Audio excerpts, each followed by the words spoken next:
Yeah, it was pretty funny bad. Yeah. It was so like... I've heard that Venom is not a good movie, but it's like kind of funny. It's so weirdly cut. It was supposed, from what I understand, it was supposed to be an M-rated movie. So it was directed like an M-rated movie. M-rated movie. But then it was cut. Like, what is it in in Canada? NC-17. Oh yeah, it's called R in everywhere in the fucking world. What do you mean? No, I think in Europe it's NC-17. Or maybe that's games. I don't remember. It's R in Canada. Or, in games America, it's like Peggy or something. Yeah, it's R, but I was thinking of video games. Because I haven't watched a video, or I haven't watched a movie in so long. Damn, bro, you're missing out. You're missing out. What was the last? I mean, I watch anime movies. That's about it. I mean, he watches VTubers and nothing else. So like VTubers.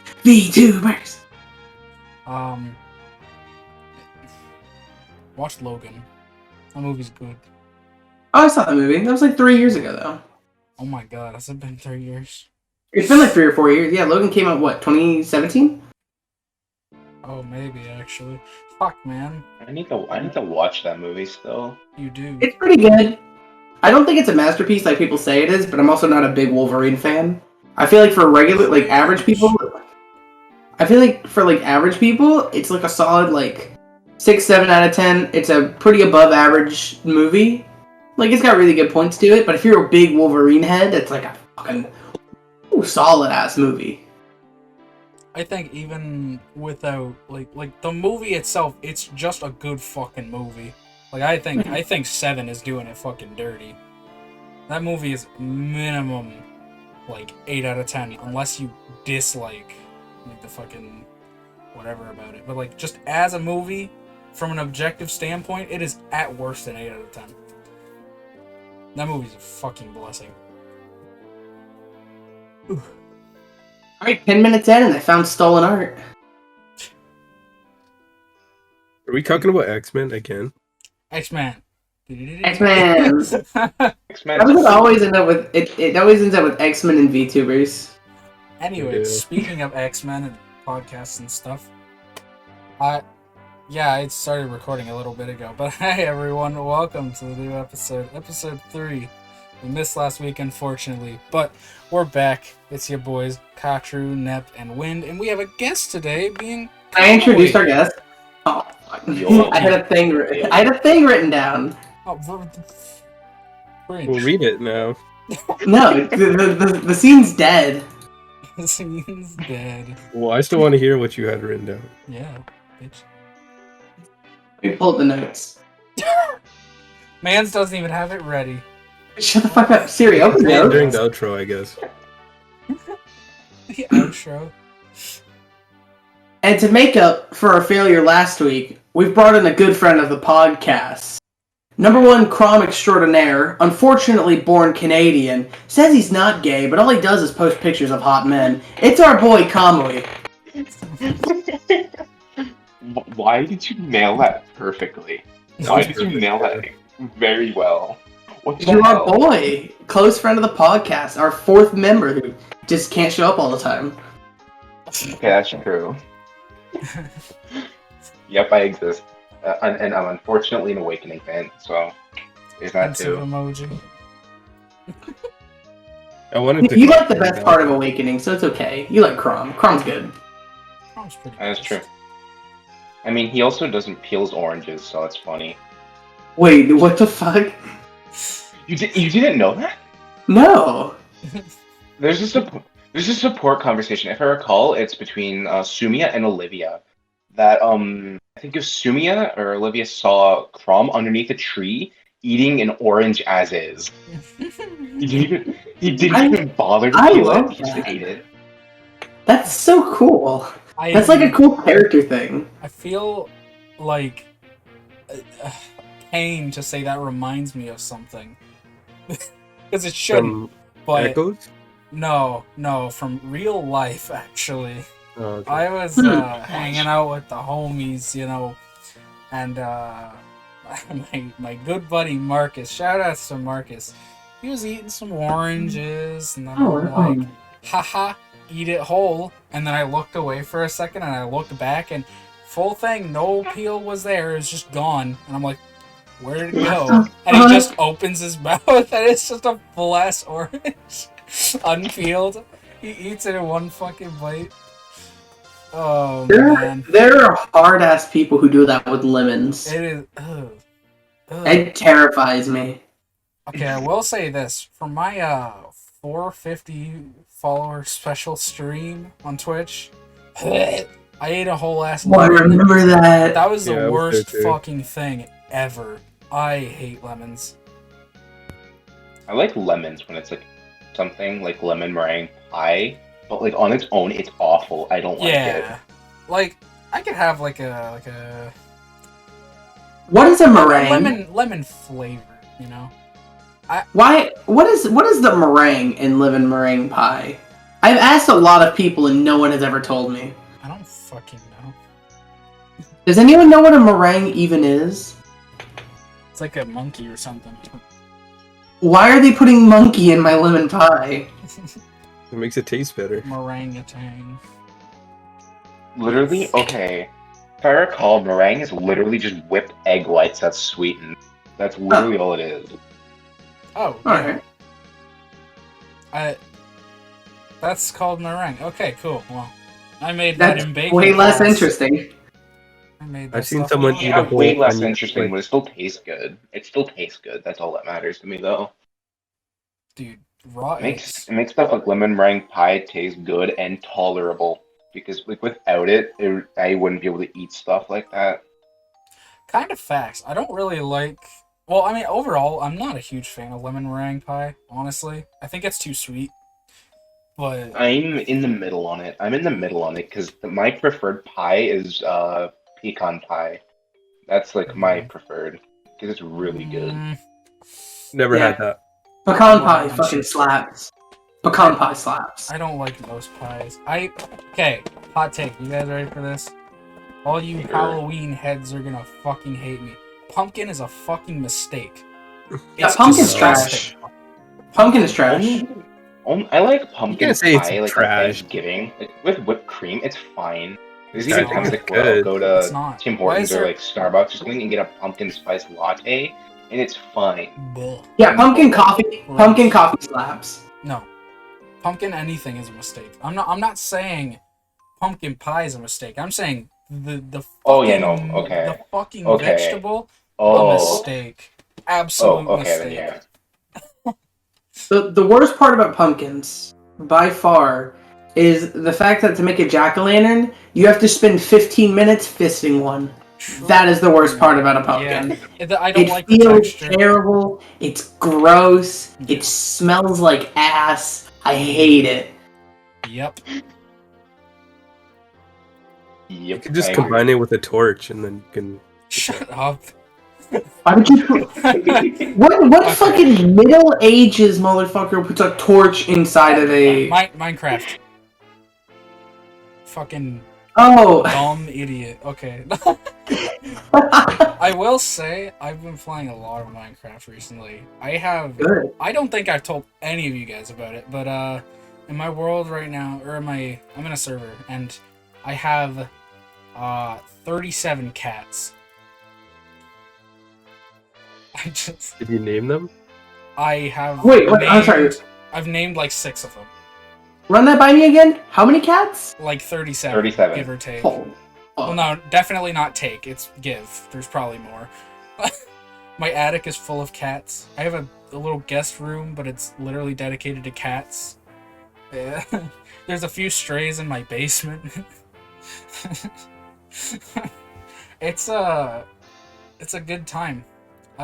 Big fan. Think everything holy that you don't have to fucking what's the word I'm looking for? Feed all the cats. Yeah. Oh yeah, they just sit there and exist. I'm glad I don't have to feed them like a lot. Like you do in real life. Yeah. They somehow survive without you feeding them.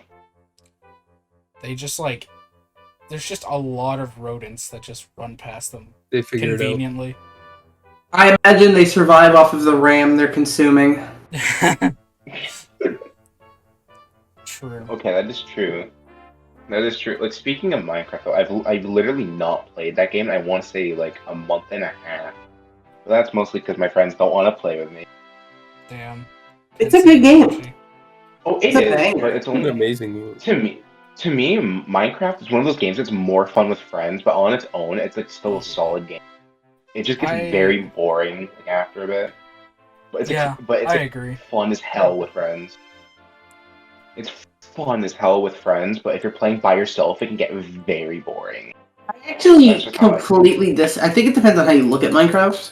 So for me, for the longest time, Minecraft was kind of an escape for me before I played a lot of online games with friends, which is why I haven't played Minecraft in so long. Like at least solo. Is I would come to Minecraft and I would like have a list of things that I want to do, and that would keep me occupied, and it would be like a calming thing.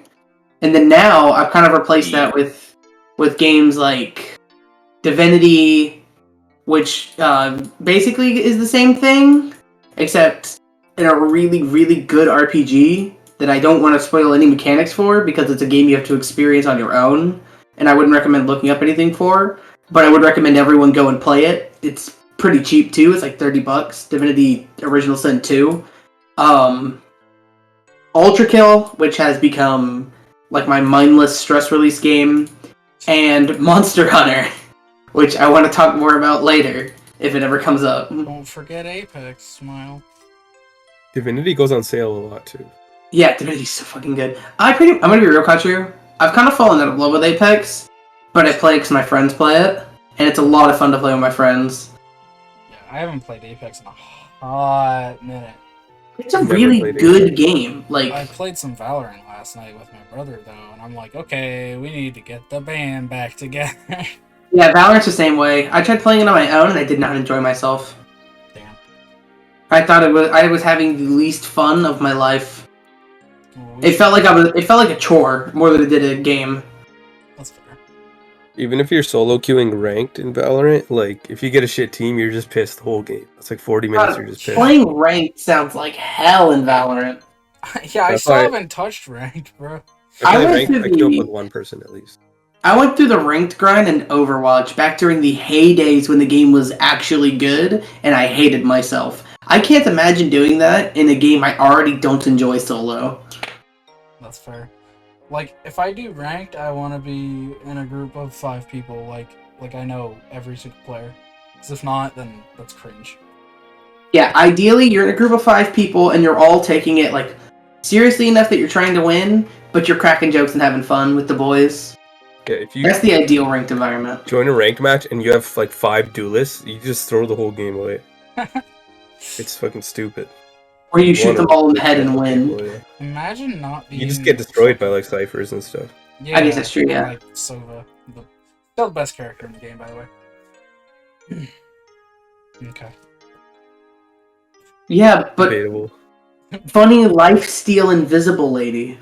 She's not even that good, fun fact.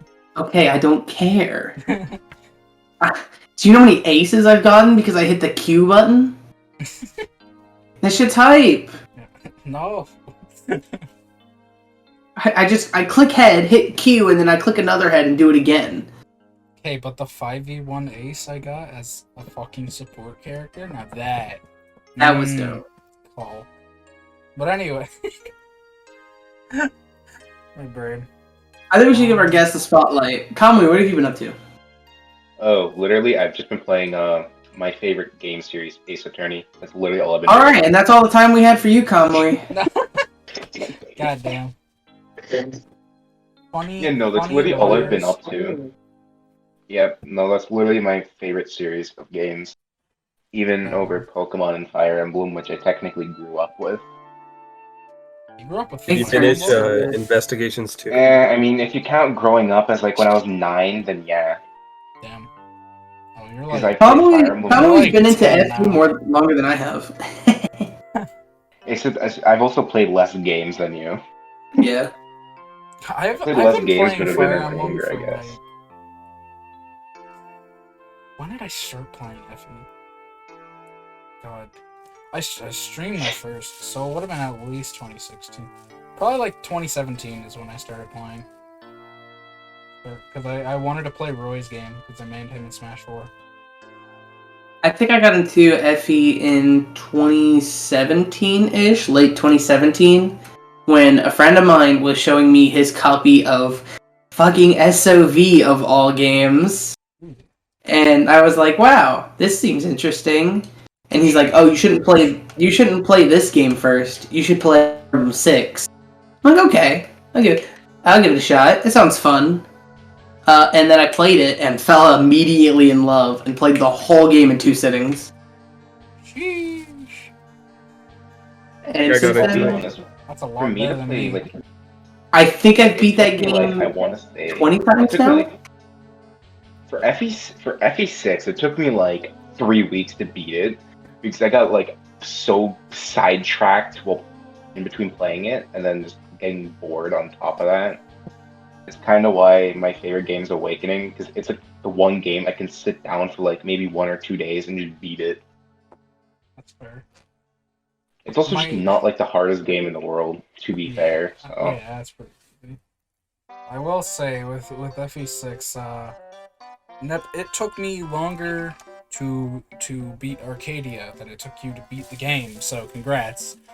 They were not short sittings.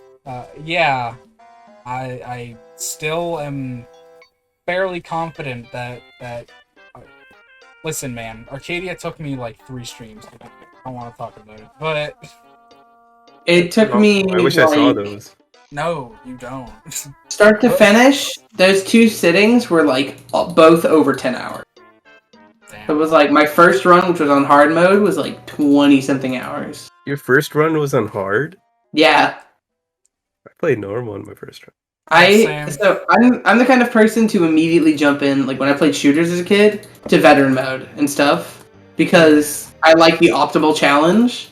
Because like I really like to engage with all the little things a game gives you, and normally you don't have to do that unless you either have actual people forcing you to do that by just being that good, or the game puts you at such a deficit that you need to scrape by, which is like the biggest problem I'm having with the greatest game I've ever played, Monster Hunter Rise. FE6. The game the game has not really, so far, I've not gotten to the high rank quests yet, but World was like this too. It's not made me engage with all the little aspects of the game, because it's just really easy to beat up the monsters after you get after you get good enough and you learn their patterns enough. Beating up the monsters is really easy, but what makes me want to engage with all of it is just how fun it is to do the stuff. It's this weird thing where the game gives me the sandbox, and I make my own fun out of it. I finally get why people like Red Dead and GTA and games like those that I never enjoyed. Fair. But GTA, if you play like online in those roleplay servers, it's actually really fun. A friend addicted to that. I fucking Yeah. hate GTA. I'm not gonna lie. It's so boring.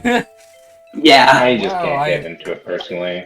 Yeah. I just can't get into it personally. It's just my kind of game, to be fair. Then again, half the games I play people consider boring, so I can't really. I play I a lot can't of really knock Gmod, someone for so liking it. play a lot of I can't Gmod, knock so I someone like for liking it. GTA. Dude, GTA Gmod. is fun. Yeah, I play a lot of Gmod. Prop Hunt? Gmod is dope. I go into those random servers. Prop Hunt's alright. Prop Hunt's sick. You can Dude, just I used to watch... be a Go can ahead. of pop. And they just... Be a little orange. Yeah. I'm sorry, a what? You can be Orange. anything. In Prop Hunt, you can turn into any item on the map. No, a can of what? Just a can of pop. Or soda, or whatever the fuck you want to call I it. was about to say. That's pop in Canada. This is a Fucking Canadian voice Canadians. chat. Yeah, Don't and say- I'm outnumbered 3-1. This is unfair. You don't say pop? No, in America, they say soda. In America, the only people that say pop are the people next to the Canadians, the traders. The race traders, if you will. People from Alaska, if you will. Well, they're Alaskans. not Americans, they're Alaskans for a reason. No, they are technically American. But Listen, yeah, they're about as American as Canadians. They're about as American as Ontarians Let's be real. Damn. Just wow. What's crazy Yeah, we're is not. in U.S. history is we gloss in U.S. I took APUSH, so AP U.S. history, and in APUSH we just glossed over Alaska. It had like a chapter in our book, and that was it. And it was kind of a big deal that we got Alaska because we spent a lot of money on it, and a lot of work went into getting Alaska. And we were like, so America just said fuck it and bought Alaska. Next. Yeah, well, like, cause what? It was like Russia really wanted it.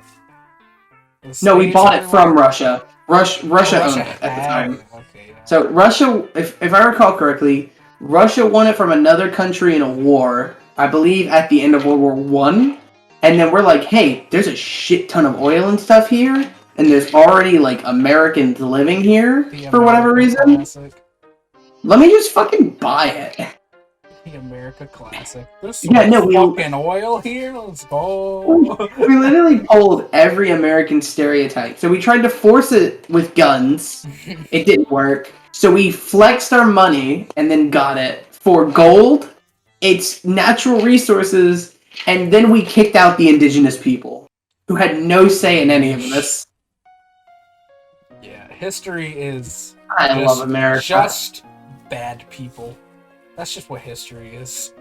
Like, That is Like Then we Fire are Emblem. all Exactly. bad people. it's kind of crazy how accurate that is. Just like, oh wow. It's like Fire Emblem 4, where every single person is bad in every castle except like 2 of them.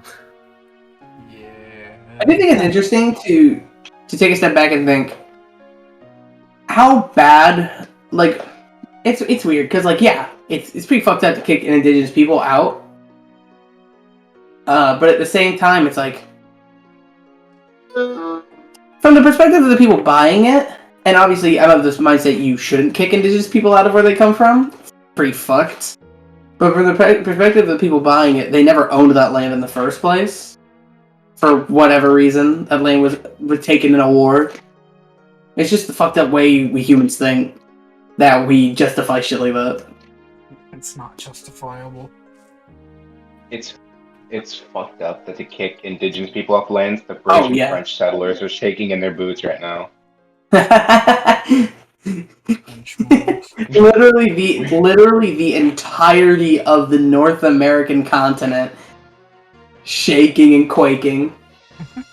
Yeah, because it's like it seems like it happens everywhere, and I don't understand it. Well, yeah, Like, obviously- I think every single country in the world at some point was owned by someone else, and we just Probably. fucking booted them out. Not every country. Lots of European countries were just. They've always been. Well, I mean, at one point there had to be an indigenous people there, like from the beginning, Yeah, and where those they booted out by indigenous They Booted were out. Rome, European. right? Those indigenous At- people at one booted out point- other indigenous people. Is the point? Like, Yeah, That's- and then like, and then fucking like the. you have like the Mongolians and the Romans who just fucking took over the world at some point each and wiped out whole cultures. No. I love how like Fire Emblem talk led to real war crime talk. Real work. Yes. It's not fake a war crime crimes. if War crimes. Fake It's war not a war crimes. crime if you make it legal. Hmm. If I That's- spent money, it's not a war crime. Hmm. That's what Oh, I Ashnard want should have you. done then. Because I feel should have just passed a law saying that Dragon. Bird now had occupation of the entire world. Yeah, I don't think that's how that works, Chief. I mean, it's worth a shot. Leader of country says, "Now I am leader of world." I mean, it would have. I mean- Hey, with his stats, if he had done it from the beginning, I think it would have worked. I mean, listen, it's worth a shot. You'll never know until you try. Marcus could one round him, bro. Yeah, You just have to get all the stat boosters and give him and give him a fucking armor slayer smile. Dude, Zephiel versus armor slayer Roy. Fuck the binding blade. Wait, he's armored in that game? no, that's the joke. Okay. It's the same thing as Harden, where he's a general, but he's not weak to armor slayers. Yeah, I've never tried to use an armor slayer in any of them. Dude, oh, imagine killing Zephyl with the rapier. Oh, that'd be God. awesome. Dude. Okay, I fucking just remembered this, but so I finished Radiant Dawn hard mode today. Mhm. On my stream yesterday, I did the Black Knight fight, and I fucking killed him with Atard. No way. Yeah. You didn't do the hammer cheese? Oh, I did do hammer cheese. So turn 1 he attacked enemy. I didn't kill him, and so I finished him off with the Atard. Can't you It's one round them, him? right? Huh? You can get up to 4. 4. Oh, Atards? I thought you were talking about hammers. No. You can get 2 of them, right? No, I had to fix Yeah. it. Is there a hidden one? Is There's there? a hidden one in the funny Braum chapter or whatever. The the mecha meme chapter, the defend chapter, where Mecha just had Braum pick up Ike and sit on the defend point. Yeah, you can get an Atard there. I'm pretty sure. Oh. I think there's a hidden one somewhere, yeah. Well, So- That or it's in chapter 4. I fixed it with the Hammer First turn. stuff because I'm a genius. Oh yeah, the Hermern staff exists in Tellius. Yeah, and it doesn't really. It's like kind of pointless, honestly. Weird to think most that of the things you want to fix don't break. Like, oh wow, gee whiz, yeah, I sure wish I could fix Ragnar or Amidi or anything. Oh, Red there's blood nothing. weapons. There's nothing else useful in this game. Very I mean, it technically saves money over reforging another hand X. Sure. Like a max forge, like max hit, max crit hand X. Yeah, if I you're guess. crazy. It's kind of point. And then you get the Ashera card. Just A gives- what? I think I've only gotten that card the like Ashera one. card. I've never gotten that card. Really? It just gives you all Yeah. the I've done it stats. once. It buffs Oh wait. you. Oh no. Okay, never mind. Okay, I know what card it is. Yeah.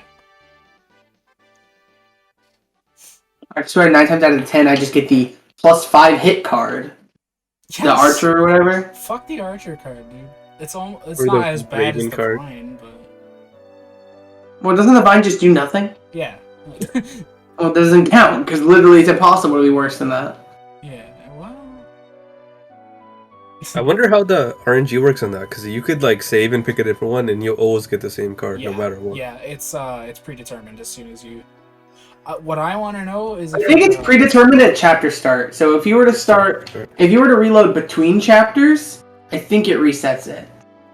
Something I want to know is, because I don't know if that's entirely true, but if it's based on like the coin you have, like every coin is predetermined or something when you pick it up. No, I don't think it's like that. No, I doubt it. Considering I think there are ways to. No, yeah, because there's no way to manipulate it. I think we would know that. Like by now, You get people coins would from like realize. Path of Radiance. Yeah, and then the POR coins. What about those? You don't get them automatically, or like it doesn't just give. It doesn't put them on your convoy or anything. You pick them up, just randomly. The PR coins? They don't. I thought the Path transfer of over. Radiance coins were just in the Grim Mercenary convoy. I don't think so. I'm I like think they 90% are. I sure they remember are. going there Yeah. and I'd like open it and I have like a bunch of fucking coins in my convoy. I'm pretty sure the Path of Radiance coins just immediate transfer over to Grail Mercenary. Oh. Because they also get coins in FE10. Because of course they do. Yeah. Weird. Those Yeah, bands that's should the same transfer over. That'd be awesome. Bands. Oh my fucking god. Dude, I didn't even know that bands existed until we went to do the LTC. The draft. Yeah. You can sell them for so much money too. In a game where you literally never have to worry about money. Yeah, you always have like maxed out money. It's insane how much cash there is in that game. Well, when you play Japanese Maniac mode, those freaking Thunder Tomes get expensive. Is it only Thunder? Is it only Thunder that you can do that on? You can do Slim Lance and Slim Sword, but they're not as good. Oh yeah, they have less might. Yeah. Slim Sword Ike bottom text. Slim Sword 999 crit Ike bottom text. That's 245. Imagine that. Imagine Sword Ike, honestly. Well, in Path of Radiance, in the Japanese version of the game, you can do underflow crit. If you have something that has, I believe, 5 crit, and you can forge it, and then you go you remove crit, and then it cycles back around to like 255 or something. Oh. Yeah, So it's it really crit. funny. See, it just always crits, yeah. It's the second time in the series you can have more than 100 crit. The second time? Oh, FE6. Rugger. Yeah. I've never done it. I don't know how you're supposed to do it. Oh, it's actually really simple. So Rucker has to have almost capped skill. He has to have an A support with Clarine. He has to have a support with, I believe it's Deke. I think Deke gives crit. I think it's Deke too. Yeah, so he has to have A support with Clarine, B support Deke. Because Clarine is lightning or whatever, so she gives max crit. Okay. And Dark gives crit in FE6. He has to use the Wodow, and he has to fight an enemy with low luck. So, like, fighters. And he can get up to, I think the max he can get up to is 106 crit. That's so funny. I'm And gonna because try it's FE6, you can get to 106 crit, 100 hit, and still miss. Shut up. Yeah, you can. Fucking 1 in a billion chance. What, like, no, not even 1 in a billion. Astronomically low chance. I remember someone was trying to argue that Rucker was good just because he had over 100 crit. I was like, That's so unnecessary. Okay, now if we break that argument down, yeah, Rucker is good because of his high accuracy and high crit rate. Yeah, Like, he's not very 100. reliable and he hits Let me- very hard. All I'm gonna say, he's not good because of his strength stat, because that's not very good. It's just okay. It's not even bad. It's not bad, no, it's just okay. Well, it's what, the same base as Deke, and he's got a similar growth in it, and he gets like 3 strength on promotion. His base strength is lower than Deke's. It's similar. It's lower though. Like his base is like It 9. can't be more than like 2 points lower at most. I'm pretty sure his base is like 9. Worst open is when Rucker you on need Rucker to Serenus. crit and he doesn't crit both attacks. That's the worst. Yeah. Okay, so yeah, it's 8 or 9. You're right. I was wrong. Deke's I think is 11. Yeah. Deke is really good. I think he's like overrated and underrated at the same time. Hey, Katru, Yeah. you're a fucking idiot. Oh, It's 9. I was right. Deke's strength is 9. I was right. Huh. I The told you same? I knew this game. The same. You want to know something hilarious? So The Rutger only bad. stat... No, actually, that's a lie. Rutger has the same stat total as Deke, except higher skill and 1 less luck. There's no way they have the same defense. Yep. Rutger has 5.75, so Rutger has a high chance of rolling 6. Deke has base 6. Rutger has 0.85 res. He can roll up to the 1 res that Deke has. He has 5 more speed guaranteed than Deke, and he has 2 more skill guaranteed, and he'll either have the same strength or 1 less strength, and the same HP or 1 less HP. What the fuck? I fucking told you, dude. I told you. Don't ever step to me about my favorite game Shut ever again. Because the Iron Blade, it probably makes him seem like he has higher strength. What's going on? I'm sorry? My headphones fell off. The Iron Blade probably makes you feel like he has a higher strength than he does. Yeah. Yeah. But Rutger, funnily enough, can use it too, and has more speed when he uses it. Because it only weighs him down by 4, so he has 11 speed to Deke's, and Deke is weighed down by 0 by it, so 11 to Deke's 10. Dude, I love Deke's Iron Blade so much. It's kind of stupid, but I always love Well, using no, it. yeah, it's really good. I've always said the Iron Blade is just better than Deke. Yeah, it's pretty good. I mean, yeah, you can just toss it on Rutger, and it's like Okay, give it to Marcus. Give it to Marcus. cringe. Unironically, he doesn't get weighed down by it. He can use it. He's really accurate with it. It Yeah, really but also- hurts. But also, S rank X. You're not gonna get S rank X's if you're using swords. So Okay, but Durandal Marcus? okay, but Armad's Arcus? Marcus. You have enough time that you can get Armand, Maltet, and Yeah. Urandal. You can get them all. Dude, imagine.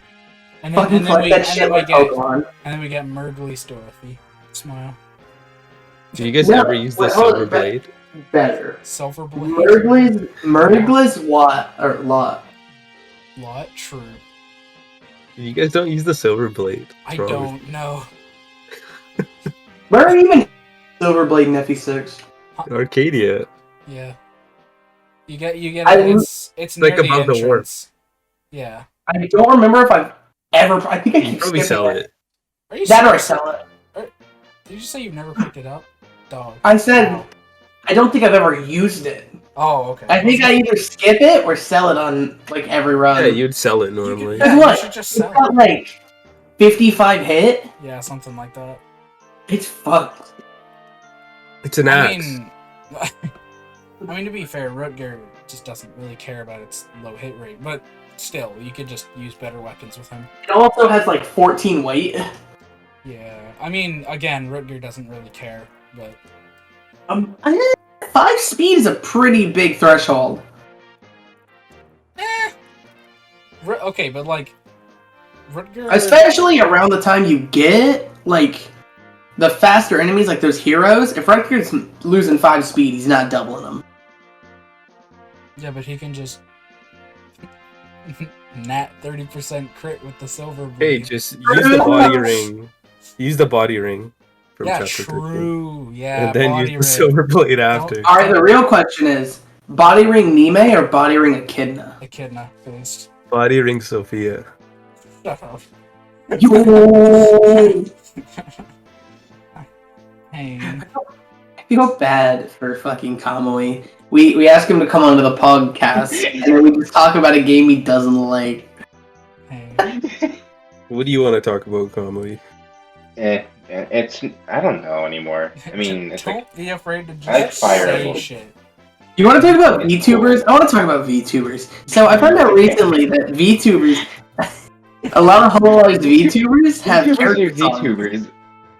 VTubers are VTubers, and the fact that they're VTubers are also VTubers. Smile. Are there VTubers who are VTubers who use a VTuber avatar over their initial VTuber avatar? What if all of the VTubers are Gura? Like all of them. I don't think my heart could take that. I think I would probably have a heart attack. I would implode. Dude, when I found out about her past yesterday, I was like so shocked. I was just sitting there. I was Yeah. like, what the hell? Her past? Everyone, and what she did before Hololive. Do you know the YouTube channel Senzawa? No, why would I know? You've probably heard some of the songs. They're Yeah, pretty big. she made the. I don't know. I don't think she made the OK Boomer song, but she made the song for Bella Delphine, Oh. and she made I don't she like made that. something No. else. You made It was one like of the a- Boomer songs, the one that went viral on Yeah, she- TikTok. Oh, Did she did make the the OK song? Boomer I think- song? Did she? No, I she didn't make think the it's OK Senzawa. Boomer I think it's song. Senzawa, and I think of that song goes like X3 nuzzles pounces on you shit. Yeah, she did made the She turned 2 copy pastas into raps, Hey. and they were Yeah. really funny. And then she Yeah. stopped posting for like almost a year, and she's Gura now. VTuber. What a band. She's Oh, completely different, oh. like as Gura. She's not as edgy as Gura. Hi, actually, especially in the last couple of months, she's kind of rolling back around because Good, I wanna she's see not her putting. like that. Obviously she's not going to be nearly as edgy because she's representing a company now more than just her own image. So she's not going to, be making songs for Bella Delphine or getting slammed and singing Country Roads, even though she did that in a stream once. She did that last stream. I know, She wasn't right? slammed. She did like the cat version of it. Yeah, she sang Country Roads 3 times right as Gura so far. Pain. Pain. Music moment. It's a good song. It's okay. Speaking of music, Wynn didn't know this either, but Calliope Mori, one of my favorite YouTubers and another member of Holy Yin, is you know who Demon Dice is, Katru? Yeah. The rapper? Yeah, that's Callie. Yeah. Yeah, shit's dope. I remember when I watched her debut stream, and Sumis and Rip or Could You Please Die came on for the first time. I was like, holy shit, this is Dice, because I had never heard her just talking. And I know she does like live stuff, and she would do streams as Demon Dice, but I never watched any of it. But when her music came on, it's very apparent who it is. Shit's so good. Dude, her music is so fucking good. I didn't even know she made music until I heard her rap Godzilla, like Eminem's Godzilla song. That's like a hard song to rap, and she did it like almost perfectly. Yeah, Callie's crazy good. Yeah. Then I saw her other songs. I've always said she has 6 different people's worth of talent in her, because she's got a really strong camera presence. She's extremely charismatic. She's an amazing musician. She's a great artist. And she's an animator who animates her own work. Like, what the fuck? Yeah. Jesus. Yeah. Jesus Christ. I see why she's depressed. Oh. She does too much. She's making music under 2 different aliases while making, like, animations and art and streaming full time. She still does Demon Dice? Yeah, she just went on a tour through Japan. Her, Dai's Ishiwatari, which is one of her friends, and a person she works with a whole lot, and Fake Type, which is this Japanese rap group that I hella recommend, and I'm a huge fan of, that she works with quite a bit and is tight with. Hell, Dai's does a lot of her mixing for Demon Dice. Or not for Demon Dice, for Kelly. For her first EP, Deadbeats. Dai's helped her mix Sumis and Rip and Deadbeats. I will admit that is actually kind of interesting. It's super fucking dope. And Yeah, I then was going through all Kiara. their past I didn't even yesterday. And Yeah. I was like, wow, these people are super interesting. Yeah, Korone and Okayu. Funny X-Men and funny Mogu girl. Shut up. You're gonna say that every time I say her name. They ran a YouTube, I knew. they ran a YouTube channel together. Wait, what? Korone and Okayu ran a YouTube channel together for a few years. Japanese gaming channel that got, like, pretty successful. I think they had 400k subs by the end of it. Like, hella successful. And then they got recruited by Hololive and scooped up. Yeah, they were really close, I could tell that. Oh, yeah, like, fucking hell. It's the cat and Corona. The cat and the dog. Okay, yeah. Yeah. Well, I know Corona. Dude, the cat is great. Eggman. I only know Korone because of the memes and shit that get posted on Twitter. I don't Good. even watch. He is I the don't even best watch. meme. I don't watch VTubers. I just see the memes and I think they're really funny. That's how it starts. That is how it starts. No, That's how it it's started for me. legitimately how it starts. Okay, but Nep, it's been Like, I quote don't- unquote starting for me for a long ass time. Okay, I Corona, very funny. I've never watched one of her streams.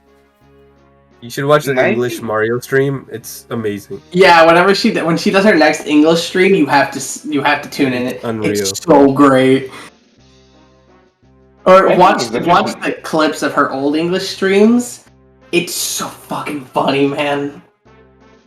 My thing is, I've just never been interested in them. It's like I don't watch Twitch or YouTube streams much as it is.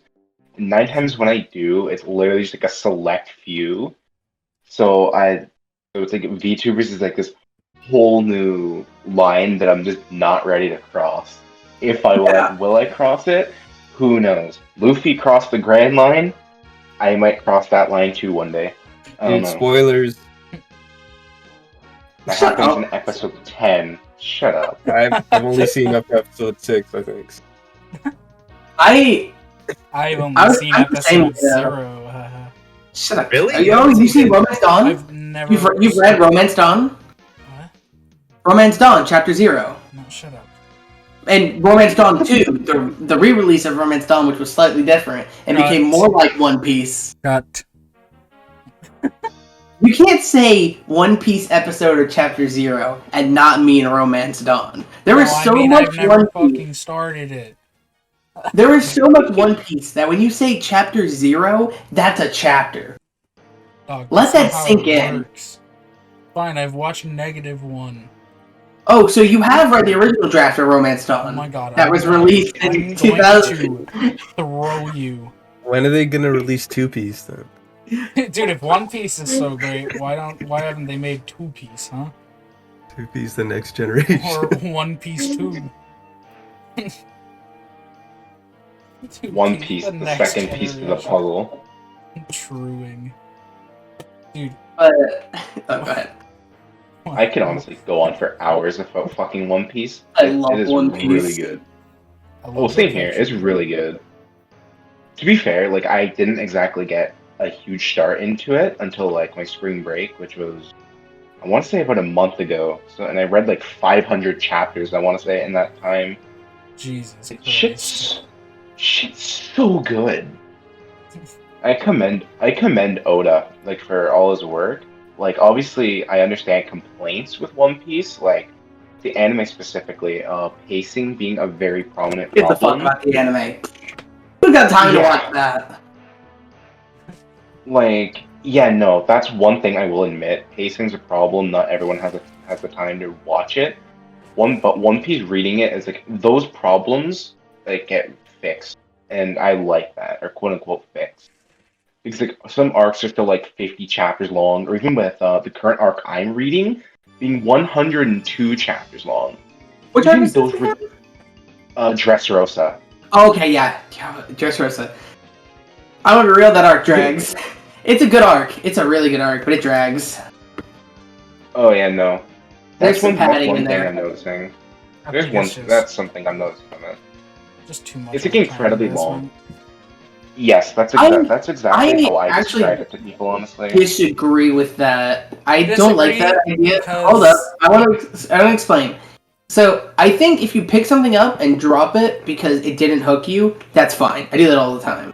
But if you look at something long and say that's too much of a time investment, it's kind of, in my opinion, it doesn't make sense if you read it and enjoy it, because you're just investing that time into something good instead of investing that time into something that might not be good. Instead of Yeah. rolling that dice, picking up a new manga, I'm just gonna read this manga I like because there's a lot of it. Yeah, but it's still something that I might not like. It's the exact same thing. Well, yeah, if you don't like Yeah. it, just drop And it. I don't want to get hooked on something that's a fucking 1,000+ chapters. You have a lot to read. I also You don't know, like and if you reading don't like- manga, so hold on. I Oh, don't. yeah. I don't Well, you like can watch reading. it. But theoretically pain. speaking, I'm if not it gonna was- watch if it was a- 1,000 episodes of something. if That's it was fucked. if it was like a perfectly paced anime, right? There's no filler and shit. It's just a lot of anime to watch. You don't have to sit down and devote your life to it. You can watch it in chunks.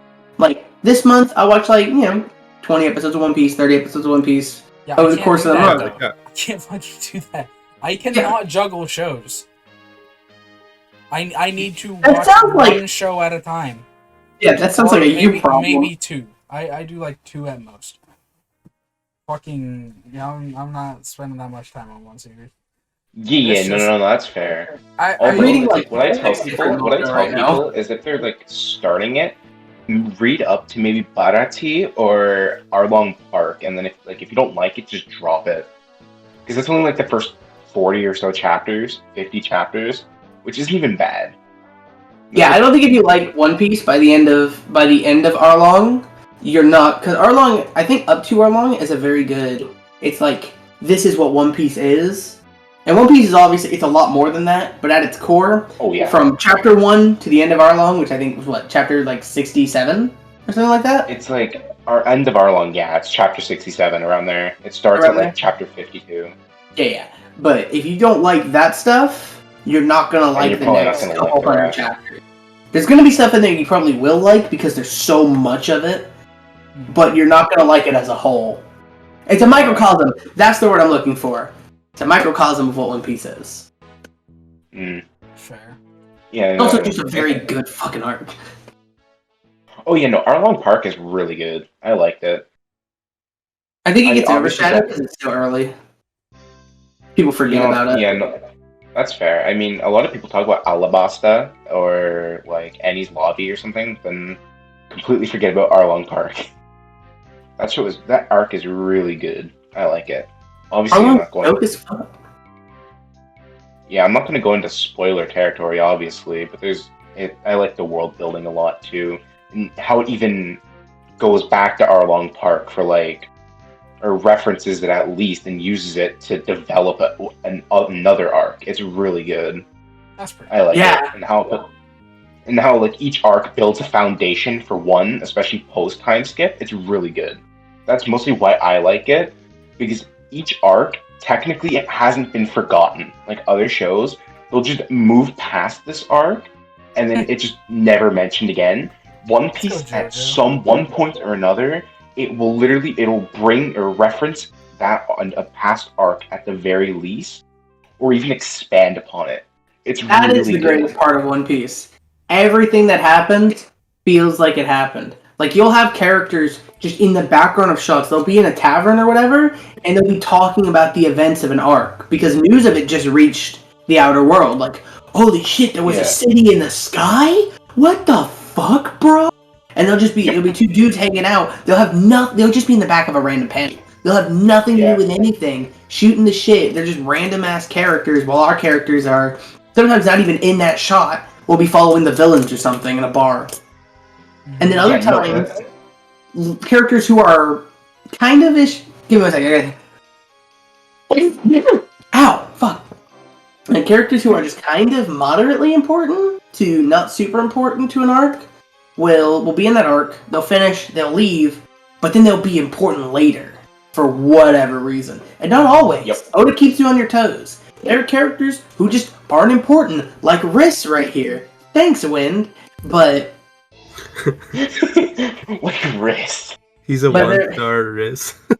No fucking way. Plus Let's 10. go. With a bunch of, high investment on him. Premium shit, holy Pain crap. plus. True, pain plus. Hey, Pecco.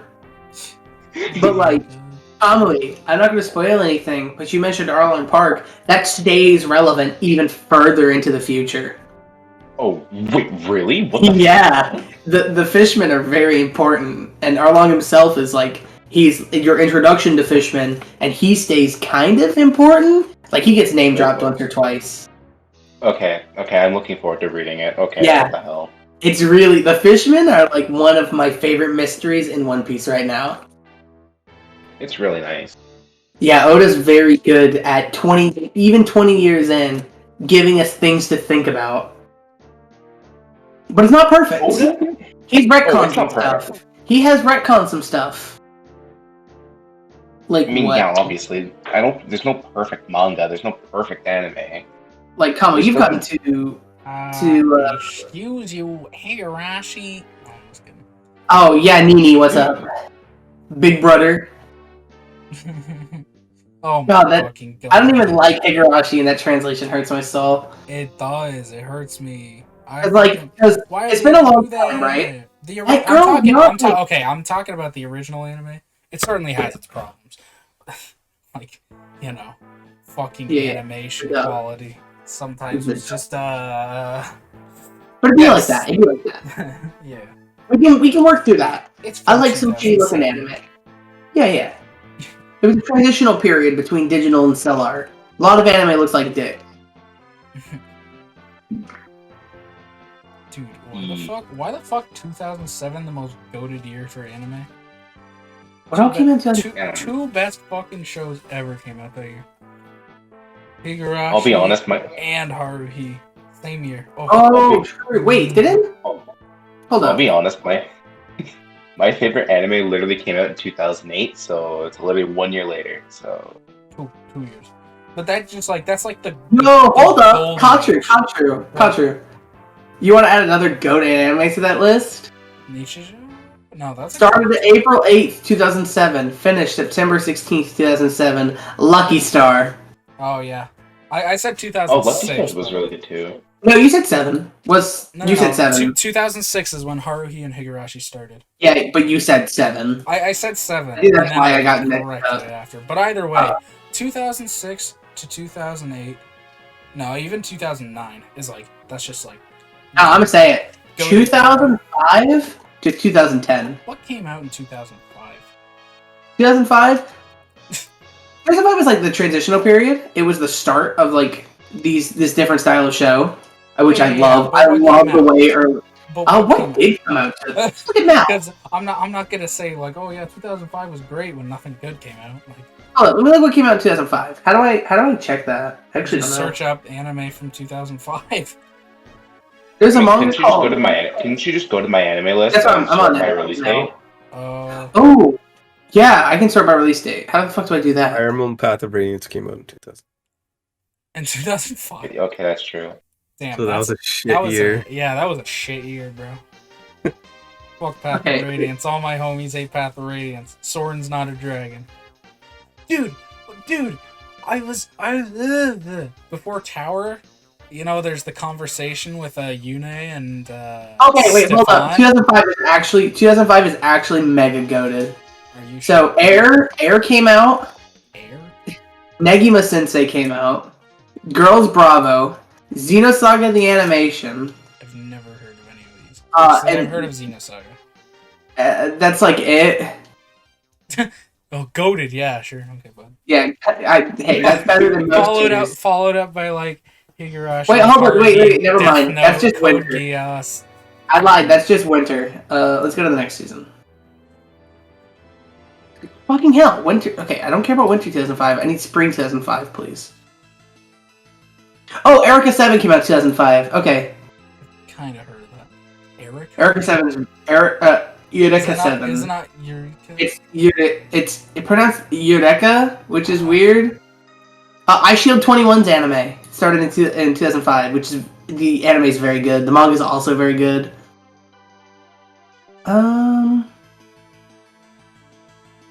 What else? Oh, Suisei no Aquarion, which I hear is very good, but I've yet to watch yet.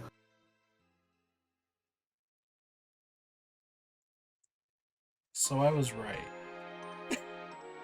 I'm only halfway through. Oh, Comic Party. Comic Party's based. Comic Party's so fucking funny. I am legally bound to say 2008 was my favorite year because Gintama started that year. So that's all I can really say. I want to see what else came out in 2008. Oh, Shuffle came out in 2005. That happened. Gintama is so good. Like I'm only like 1/4 of the way done it. It's like 300 something episodes, but it is so good. Like, I don't know how they, especially with the whole genre switch thing they do. I don't know how they seamlessly just do that. Damn, 2005 was based. Full Metal Panic Second Raid came out. Now it's a 10 out of 10 podcast episode. Oh, Mushishi came out in 2005. Mushishi came out in Kamui praised 2005? Gintama. Oh. Yeah, Gintama's great. I love Oh, it. have you seen Gintama? No, he just said earlier today, he's like, can I praise Gintama? If so, then it's a 10 out of 10 podcast episode. Yep, I did say that earlier. We reached 10 out of 10. Yep. You hit 10 out of 10. It's only going down from here. True. Damn. Well, okay. You know what? I'll meet you in the middle, Nap, and I'll say 2006. 2005 goated. 2005 fucking 2006 to goated. 2010. Because, yeah, 2010 had... Now, there's a lot of great anime that came out in 2005. You're tripping. A lot of underrated classics. I've literally never heard of most of those shows you said. I'm also an old head who got into anime through 4chan with a bunch of old heads back in like 2011 when I thought 4chan was dope as fuck and I was a dumb kid. And they're like, hey, watch these old shows from when you were like 5 years old. I'm like, okay. And they were good shows.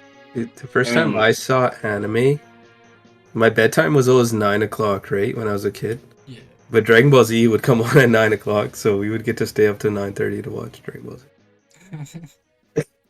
Counterpoint, 2006 sucks. Fate came out. Shit. Not Studio... Wait, Studio Dean Fate came out in 2006? Yeah.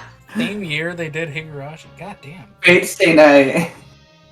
Oh, but Ergo Proxy also came out, so 2006 is base again. Also, Haruhi carries 2006, even if there are no other good Oh, shows. no, you're entirely wrong. In the same season, a better show came out. No, that's not even possible. Oran Koku Host Club. I've never heard of that. Oran High School Host Club. Oh. Okay, yeah, you did not Also just Black call Lagoon. You did not just call that better than Haruhi. I'm blocking you. Do it, Howard. Mute him for the rest of the podcast. Haruhi is, yeah, for sure. Haruhi is literally like fucking peak slice of life. I love Haruhi. Don't get me wrong. I genuinely adore Haruhi. But Oran High School was my favorite anime for a long time for a reason. Also, Black Lagoon is very good. Well, I started watching Black Lagoon recently, actually. Good. Meanwhile, literally the only anime I've been watching recently is just Megalobox over and over and over and over again. Good. I need to watch Megalobox 2. It's good. I need to watch Log Horizon 2. I need to keep watching Hunter x Hunter. I'm almost done. Oh, the Disgaea anime came out 2006? That's unfortunate. That's unfortunate. That's Why? a knock against the Disgaea anime is very bad. Yeah, I figured. I like Disgaea, but it's... Dude, Damn, 2006 was goated! Zero no Sakaima, NHK in the same season? I told you, 2006 was babes. What the oh, wait, never mind. The Powerpuff Girls Z show started in the same season as both of those good shows. Oh, and Momate Lollipop. Oh, That was Powerpuff Girls Z. I don't want to talk about it. It's Dragon Ball. No, Is it's it a shit? Powerpuff Girls. I was gonna say, please tell me it's a shit show. Dragon Ball plus Please. Powerpuff Girls? no, it's worse. It's It is. I'm gonna be real. It is just an excuse so that the camera can look up the skirts of the Powerpuff Girls. What the fuck? They have look a- they so, have like, different. Wow. Yeah, okay. they have a thing where every episode they go into this giant mech, right? And in the mech animation, all of them have a panty shot. Why? Wow. Every single one of them. That's gross. So it's like Power Rangers. Yeah, and then in the same one, Without is this the anime I think it is? Sorry. Oh god, I hope I don't get a present. How are they opening gonna this up. take two good? How are they gonna take two good? Yeah, this shows is not the and anime I do thought it was. that? Well, no, it has literally nothing to do with Dragon Ball Z. I don't know why they called it Z. Okay, then how do they take Powerpuff Girls and just ruin it? Uh, It was Wait, did you just call good. Dragon Ball a good show? Oh my god. I need to block I out. like Dragon Ball. Dragon Ball GT was Mon- the only good Dragon Ball. Yeah.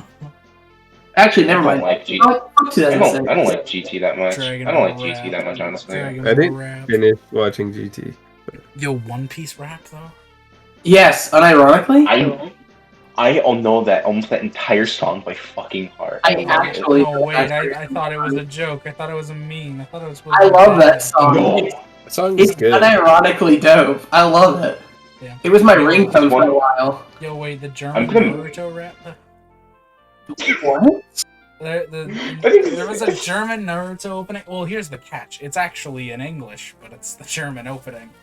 Don't Oh, ask me no. why. I'm Is it the afraid. 4Kids one? It's Did they have no, 4Kids one? no, No, it's no, not. in- It's not for kids. It's a German. It's worse. In America here, I don't know how it was for anywhere else. For Toonami, when Funimation was bringing over Naruto, and on all of their box releases for years, instead of the openings, which generally regarded, people love Naruto's openings, especially the early ones, they're pretty dope. It's just this random assortment of clips and CGI backdrop, and then it's just this guy screaming into a microphone. "Ugh."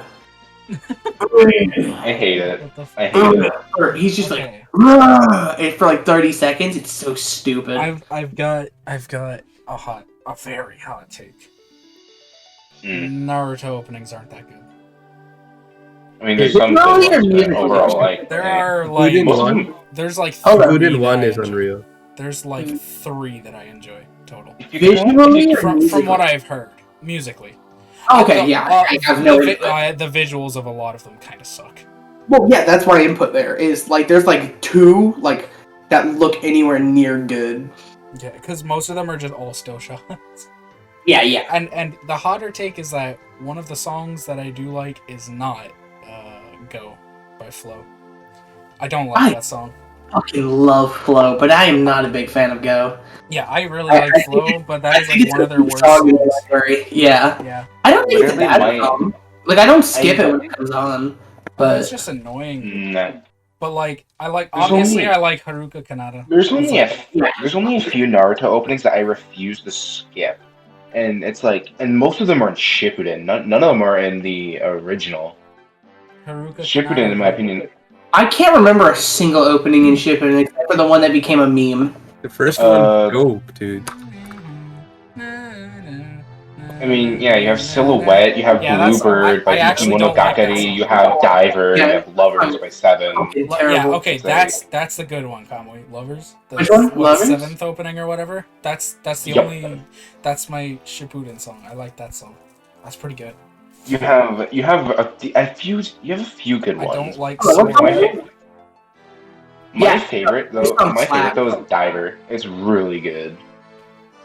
Like Naruto has some good openings, but it's like a lot of them that are thrown in there are like mediocre. Like I don't know how to describe it. A lot of the openings are very mediocre. Closer! That's the name of that song. That song is very good. What song? There's Closer. I don't know if it was an opening or ending. I think it was an opening.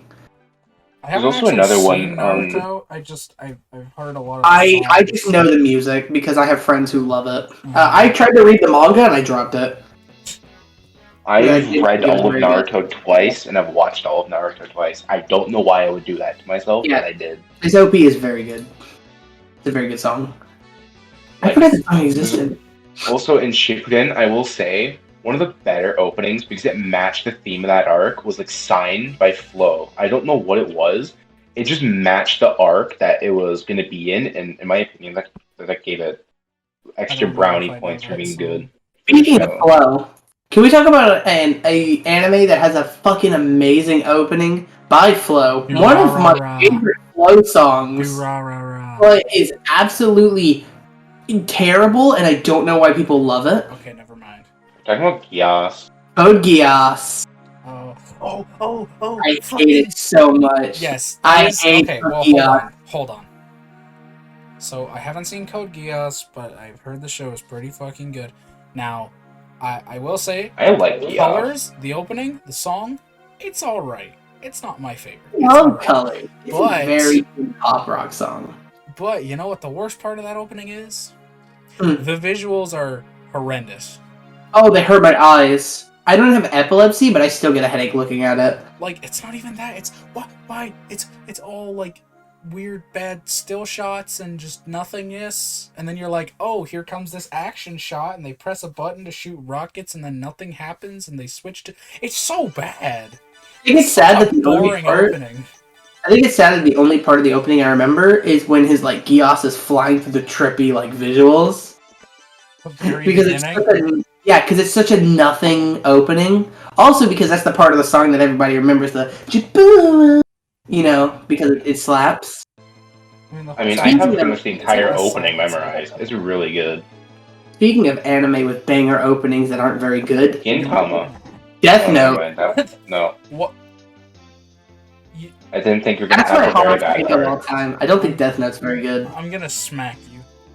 Do you think I Death like- Note isn't very good, or the openings aren't very good? I like both. I love both openings. First off, second off, I love Max and the Hormone. Max and the Hormone is like my favorite trash band. I don't think Death Note's very good. I think the beginning of Death Note is very promising, but I got really bored with it, and I stuck through it the whole way because I heard the ending was god awful, and I wanted to know why. It was, but I think the whole show was just okay at best. And when it's at its best, it's real good, but it's not there very often. I think feel- halfway through it's perfect, and then after it, the second half is shit. Yeah. I think people need to Yeah, rewatch I that. like it. I feel an aggressive need to smack Nepco right now. I think the people that really love Death Note, Death Note watching is it. so good. Here's my thing about Death Note. The The first people that half really is love it- amazing. They watched it when they were 14, No. and they haven't watched it since. No, I've watched it fucking 3 times, and I watched it when I was an adult. That show is Roger, good. You have the mind of a 14-year-old. No. I think You are the show's good, but I do think it's a little bit overrated, but not by much. I think it's It's hard to end I- a show like that. It's super hard to end a show I like feel that. like if it had The a ending's decent not even ending, the it would worst have been like part. The ending is the eight. worst part. The entire No, No, it second, is. the entirety everything of the after second episode half. well, yeah, Yeah, but like everything it after all leads up episode to some 25. shitty ending, basically. The whole Yeah, it's just a shit show. The second half, yeah, basically. for sure. And then I'm just flipping through Mal charts through the years. 2007 starts and it drops a banger on us. Hidamari Sketch. Nobody talks about this anime, but it's very good. I've never heard of it. Yeah, I Very never good. talk about it because I haven't watched it. Essentially, to give a quick TLDR, it's one of those cute girls doing cute things shows from the Moe boom. Except this time it has a very unique art style, and it follows a set of artists and their like struggles with things like artist block, the depression that comes with your entire life being built around something you create with your own hands and not being satisfied with that. And it's just very good and cute, and it's very wholesome. Oh, yeah, that Watch sounds Hidamari very Sketch. cute, yeah. I adore Hidamari Sketch. Fair. Like, it's one of the shows that got me into like what's the word I'm looking for? Like slice of life. Dude, Slice Oh! of Life? Gurren Lagann and Lucky Star aired the same season, and Afro Samurai, Dude, and Romeo x Juliet. What the fuck? Spring 2007 was amazing. dude, shoutouts to that. Yeah, Gurren Lagann. Shout is out to the- My Anime List, sponsor us. No. And Bakugan Battle Brawlers. Shut up. Let's Shut- go. Goat shut- show right shut- there, dude. Stop. Pain. Stop. Lyrical Nanoha Striker S. Speak less. But yeah. Fucking Bakugan. Dude. I mean, I only really watched Bakugan when I was like 9 or 10. All I remember was Little Ball turn into Big Beast, and it was entertaining. That's all I remember from it. You got Masher Brain. Watch the entire original Beyblade, all 3 seasons, like 3 It was times. hype. That was like The the original greatest original? underdog story of all time. Damn, actually, Spring 2007 might be one of my favorite like seasons of anime ever. Holy shit. Gurren Lagann, Darker Than Black, Lucky Star, and Afro Samurai, and Romeo x Juliet. I'll be honest. Oh, the and only Hayate. series I've watched is the Metal series. I haven't watched anything before or after that. I've never seen the Metal series. I've watched Classic Beyblade everything before that. it's classic. Oh yeah, no. At some point, I plan to watch like the original. You should. I It's cannot. really good. I cannot bring myself to watch Beyblade Burst shit. I don't get it.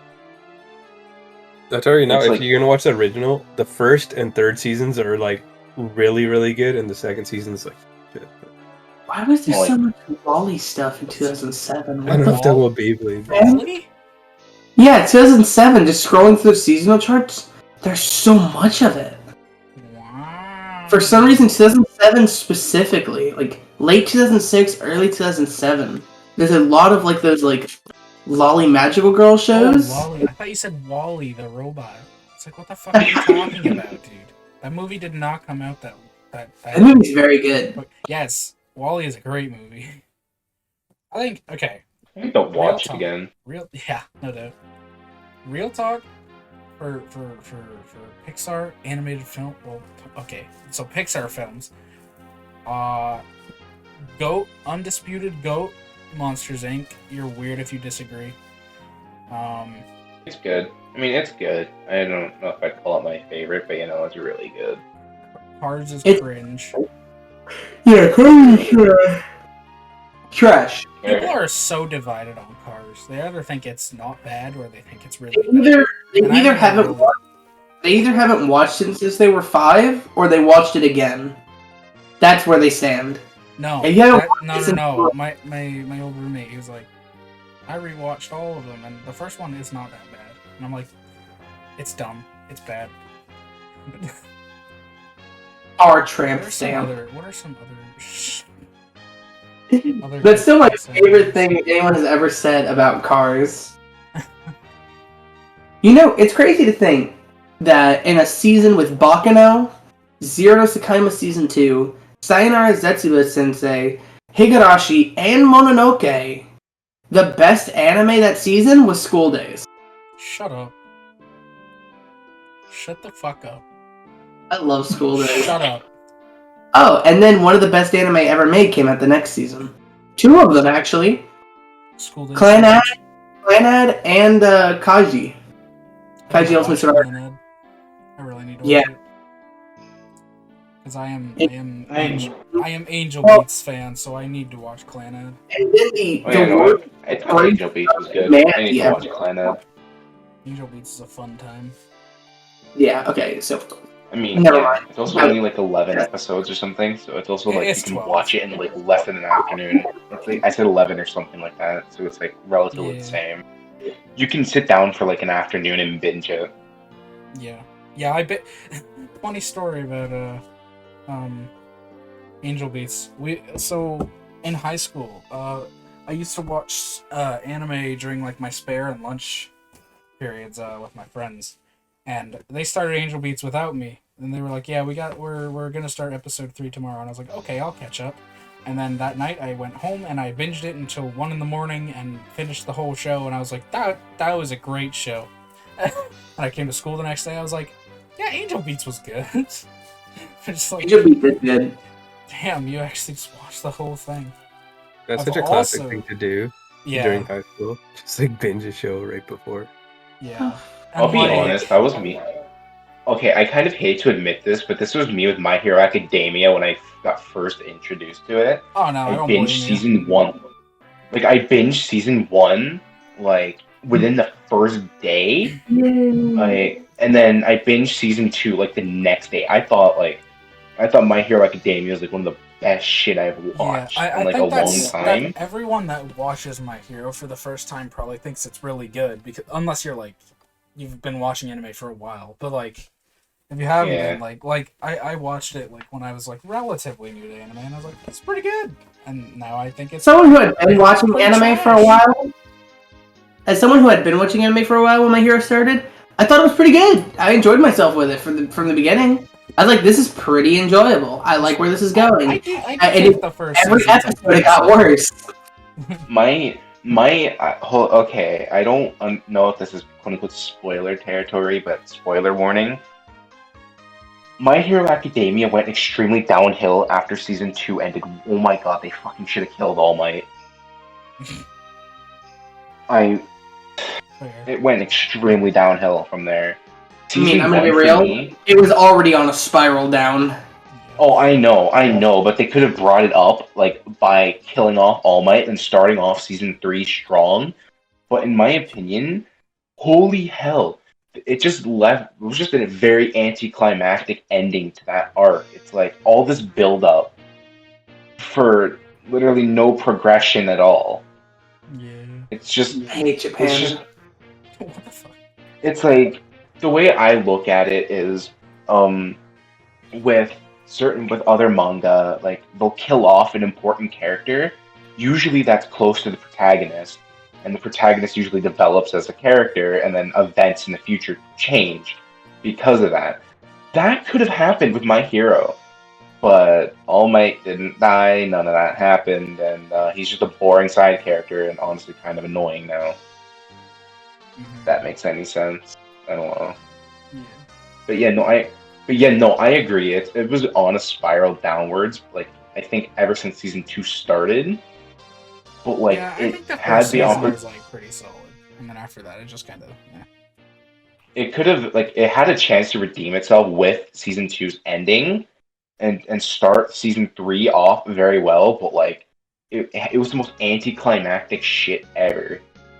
And then All Might surviving, and then them just arresting All for One was like, what the hell? You're gonna have to go through all this build up only for nothing to happen. It just didn't feel satisfying. Well, yeah. 'cause Like after it's- rewatching it, like after rewatching all of My Hero, like from season 1 through 4, yeah, no, that's like where I got this idea or this newly quote unquote found. Yeah. Because when I first watched it, I thought the fight was dope as hell, and to be honest, Let's it would've go! even- What?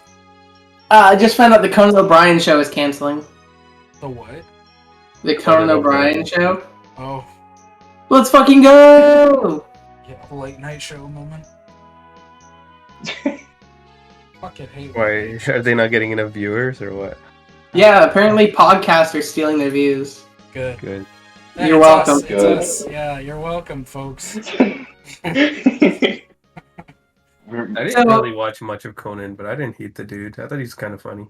I think. So I mentioned earlier. Oh, go okay, ahead. but here's the thing about late night show hosts Jimmy Fallon, Jimmy Kimmel.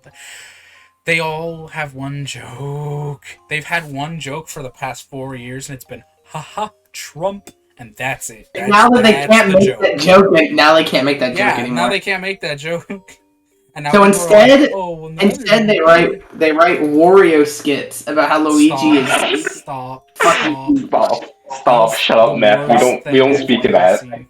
So I mentioned earlier. I didn't watch that yet. I didn't want to. Don't. Good. I mean, honestly, Don't. kind of do it just to see it, but like, That's what I thought, but I was like, I kind of don't want to see this. Do you remember I think it was worth the watch, but also What's it sucks.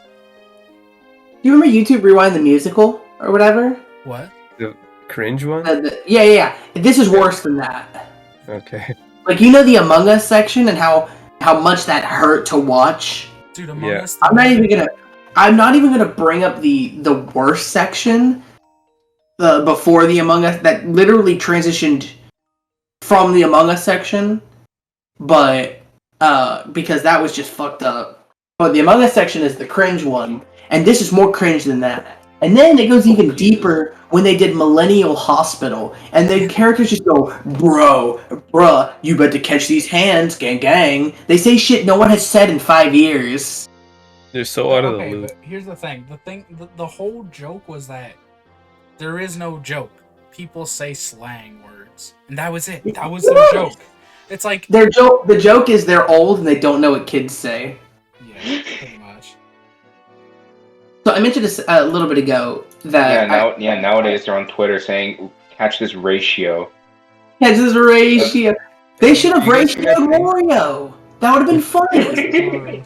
There's a video with Jimmy Kimmel and Markiplier, and Markiplier, he's like, what the fuck is wrong with you? You could see in his expression after Jimmy Kimmel says some stuff to him. Markiplier. He's like, do you like he says, do you have sex with your fans? And he's like, no. And then he looks at the camera, he's like, what the fuck? He's like, who the hell asked you something like that? You know Jimmy Kimmel is cheating on his wife with his fans. Yeah, like Markiplier's like, I don't want to be sitting next to this dude anymore. That was his expression. And I was like, yeah, what the hell is wrong with that dude? Honestly, I wouldn't blame him. Yeah. He seems so uncomfortable. I think we had to make a compromise. Can we make a compromise? The goated years for anime was 2008, 2010. No. Because I mentioned 2006 and 7 had a bunch of lolly stuff, and I forgot that the most infamous lolly show ever made, at least over here in the West, came out then. Kodomo no Jikan. Oh my god. That is. You don't want to know what that is. Okay, then I don't. Either I way, forgot this came out in 2007, and it ruined an entire season of anime. I forgot this whole season existed, and there's good shows in it, because I purged it from my memory. That doesn't. Okay, that's cringe though. Just saying like bad show makes season bad. That's cringe. I There's a mean, lot. Okay, it's pretty bad. listen, bro. If you go into a coal mine and you find a bunch of gold, but then a pile of shit, is that coal mine bad? No. Whoever there that took that shit is bad. They're getting It's fired. pretty useless though. Coal is good. You can make torches. Yeah. Shut You get gold It- blocks. coal stimulates the economy. my no, point, like- my point being, yeah, it doesn't matter. That Obviously, there's, like, I'm over exaggerating. some This garbage. came out. This came out the same season as Clannad and Kaiji. Like, I'm exaggerating. I love a lot of the shows that came out this season. But man, like, and Bamboo Blade. Bamboo Blade? No one talks about this. It's good ass anime. How long is it? And I must watch it because I hear the words bamboo and blade. Oh, it's 26 episodes. It's like, it's good size. You know what else is? I mean, I should explain to you, it is not a sword show at all. It is a cute girls doing Never cute mind. things show about bamboo. Never mind, I'm not watching it. About kendo. Never mind. It's Watch- good. Never mind, I'm not Yeah, watching it. Watch Place Further Than the Universe. Yes. If you want a show that's like cute girls do, it's not even cute girls doing cute things. It's just like, damn, this is just a heartwarming show. Watch A Place Further Than the Universe. Secondary reason that 2008 should be the starting point is because that's when Spice and Wolf came out, and it's objectively the greatest thing ever It made. can still be part of the fucking. Do you know what 2006 to 2010 entails? What if we just only talked about Winter 2008? Winter 2008 was the best. Only two good shows came out. That was it. Didn't have Higurashi, so. It had Spice and Wolf, and it had Zetsubo Sensei 2. It also, I guess, had Rosario Vampire. That show's pretty okay. Pretty okay. I read the manga. The manga's actually decent. Like, because it cuts a lot of the filler the anime has, and it becomes a shonen battle series. Like, very quickly in, and it's got... Like, champ. it's kind of good. Also, the manga is way hotter. Okay, then. Oh, Soul Eater came out in 2008. I thought Soul Eater was 2009. Dude, okay, I will say, speaking of Soul Eater, Yeah, that is and one it's of the, 2009? that is what I've never seen the show, Oh. but that is one of the best art styles. Like, just that, like, iconic looking art style. Like, you see it in, like, okay, it's very close to, like, the Trigger art style of, like, how Kill la Kill looked, you know? Like, Soul Eater and Kill la Kill, they've got, like, kind of similar art styles. And, like, that type of art style is the best thing ever. I guess looking at Kill la Kill and Soul Eater side by side, kind of ish. Yeah, it's like... I think Soul Eater looks infinitely better, but Then Kill la Kill? Fuck no. I love Soul Eater. Okay, but like, are we talking like art or animation? Because animation you don't really get better than Kill la Kill. I actually think they're basically on par. Soul Eater is beautiful minute to minute. Like, it's hard to explain how pretty. So I still think to this day, Soul Eater is probably the best thing Bones has ever worked on. It's ridiculously good. Bones has done a lot of stuff, man. Yeah, they have done a lot of stuff, but they also did Soul Eater. Fucking Full Metal Alchemist, brother. Yes, I know. I would like Soul to. Eater, Love that show. the coldest take of all time, Soul Eater looks better than Full Metal Alchemist. The coldest take. It has a better art style. It has better direction. The action is better directed. It might have a smaller budget. It might have less frames, but it looks better. Also, it doesn't have the problem of fucking constant switches to out of place chibi shot reverse shot jokes. Instead, it has its own variation of it that makes sense in Soul Eater's more cartoony Western cartoon world. It fucking works and it's great. I mean, it works in Brotherhood, or well, just Full Metal in general. Like, Really doesn't. When they do jokes where they don't do the weird cutaway where characters are like... In the manga, it works because they're like one panel, right? It's like, done. I love the Full Metal manga. But in the anime, they can take up to 40 seconds. And it's like, you have killed the pace of the scene. Especially when there's something important going on.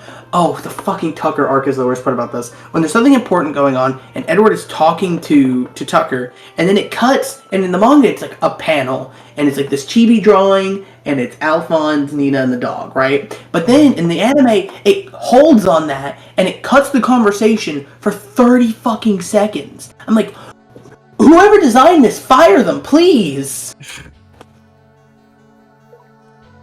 You don't have enough time to actually build up Tucker and Brotherhood, but instead, what we're gonna do is fucking... Okay, well, Brotherhood was made under the assumption that you watched original. That doesn't make it any better. That's like saying the game didn't give you a tutorial at all because it assumes you know everything from the first game. From FE1. Yeah, why would you jump into... Okay, Fire Emblem doesn't fucking count. You can make the same argument for Brotherhood. Well, why would you jump into Brotherhood first? Because people tell you it's a That's complete what I'm game. saying. It is the complete package. Okay, so what is... shouldn't jump into fucking Brotherhood 2 years first, from is now. my point. 2 years from now, Sekiro Definitive Edition comes out. And it's more in line with the creator's original idea of Sekiro. And it's it's considered better. It does not give you the tutorial because it assumes you played Sekiro base first. Do you see how stupid that is? Okay, Because the Brotherhood difference is meant is... It's a different for games. Yeah, it's Brotherhood very is different meant from to- games. First of Brotherhood all. is meant to usurp 2003. It's supposed to be the true... It was marketed Yeah, as and it the recaps. true It's Full Metal Alchemist. It still Yeah, does a and it does it recap, though. terribly. I mean, it's The still, beginning like, of it's... Brotherhood is fucking awful. It's one of Yes. the worst parts of it. Yeah, they're not gonna do the same 25 episodes over again. And you know what? The show would be better if they did. They didn't have the budget for that, probably, which is the point. That is probably the biggest reason. Why even But that rehash doesn't make it better. So what you do is you rehash it so that it makes sense for people coming in here. So like for me, Well, that I is tried to what watch they did. Brotherhood. I tried to watch Brotherhood first because I was always told, "Hey, watch this show." The 2003, that's an alternate story. You can watch it later if you like Brotherhood. But Brotherhood's the real shit. And I tried to watch it, and I didn't know what was going on because it's so poorly paced. And when you watch Brotherhood after watching 2003, you have that emotional connection. You understand what's going on from 2003, and everything makes sense. When you watch Brotherhood without the context, nothing makes sense. First episode is an anime original plotline. Yeah. For some reason, Well, okay, it's so terrible. I don't think you're hearing what I'm saying, though. I'm saying you should watch original first. You shouldn't jump into Brotherhood. Okay, but why does that absolve Brotherhood of its sins of shitty opening? That doesn't... You shouldn't have to watch 2003 first when Brotherhood is supposed to be the same show again, but better. It's like saying, hey... You shouldn't say it's the same show again. Well, that's what it was marketed as. Nobody says that, though. Nobody says that. Nobody has ever said Who that. are you talking to? Literally, Brotherhood, especially in the anime community, people don't think you need to watch 2003 anymore because Brotherhood is better, and Brotherhood is the original story. You should just watch Brotherhood. People suck Brotherhood off so hard. Like, yes. I've heard people say that it's the same story but better, but they always say watch the first one first. Because my friend was telling me about anyone recommend, unless there's someone who, like me, because I always recommend people to watch 2003 first. I recommend that people watch the first 25 episodes of original and then watch Brotherhood. I also prefer 2003 because I'm a psychopath. I fucking hate the second half. I genuinely think the second of 2003 is really good. I think it's like... I think it's really good. I think it's a great emotional payoff to the story. Something that Brotherhood had a great mechanical payoff. It didn't really have any good emotional payoffs aside from a few beats that I don't want to talk about. I said it. It has a couple. I also hate Brotherhood's ending so much. Dog. That's cringe. I really don't like the ending of Brotherhood. But I don't like the ending of a lot of shows because it's really hard to end shows, I find, especially shows like Brotherhood that are so long and have so much going on. I think the last 10 episodes of Brotherhood are just they're okay. Like, imagine when something like One Piece ends. It's like that's my worry. Like, how are you? That's my worry. Yeah. That's also something I'm going to be concerned about because, to me, One Piece is gonna have there's one ending in mind that I have, and God, I hope it's that. But it's what I explained to my friend or whatever, right?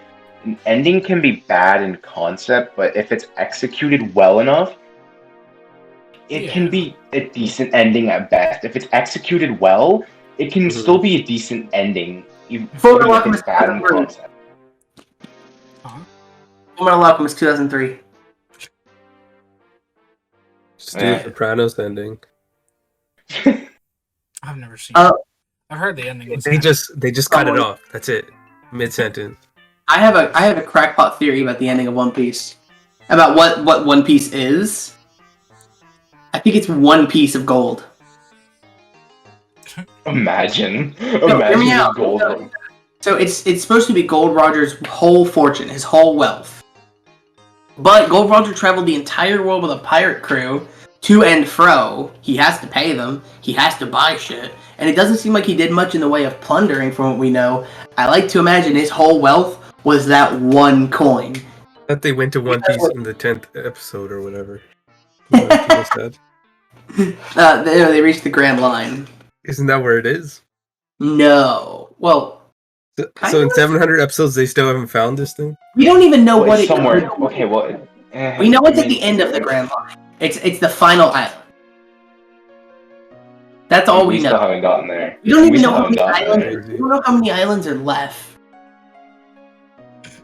We have no idea what One Piece even could be. It could be a One Piece swimsuit for all we know. It could be nothing. It could be Dude, that the journey. Wait, what if it's a one-piece swimsuit so that the people that eat the fruit can swim? Imagine.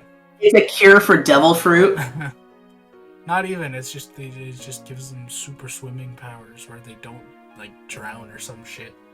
That's such a weird, but also interesting like balance.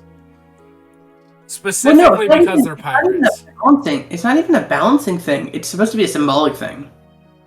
So you get all of this power, but you have to give up a part of yourself. So all of these people with devil fruits, most of them, not all of them, that's a lie, their whole shtick is they are adventurers. They want to explore the seas. They are pirates through and through. They're searching for a real man's treasure, aka glory and adventure.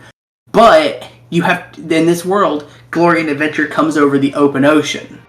The most dangerous place for you to be, because seawater, not only does it drown you, like sink you, you lose your abilities in seawater. Entirely. You cannot use your devil fruit. Mm-hmm.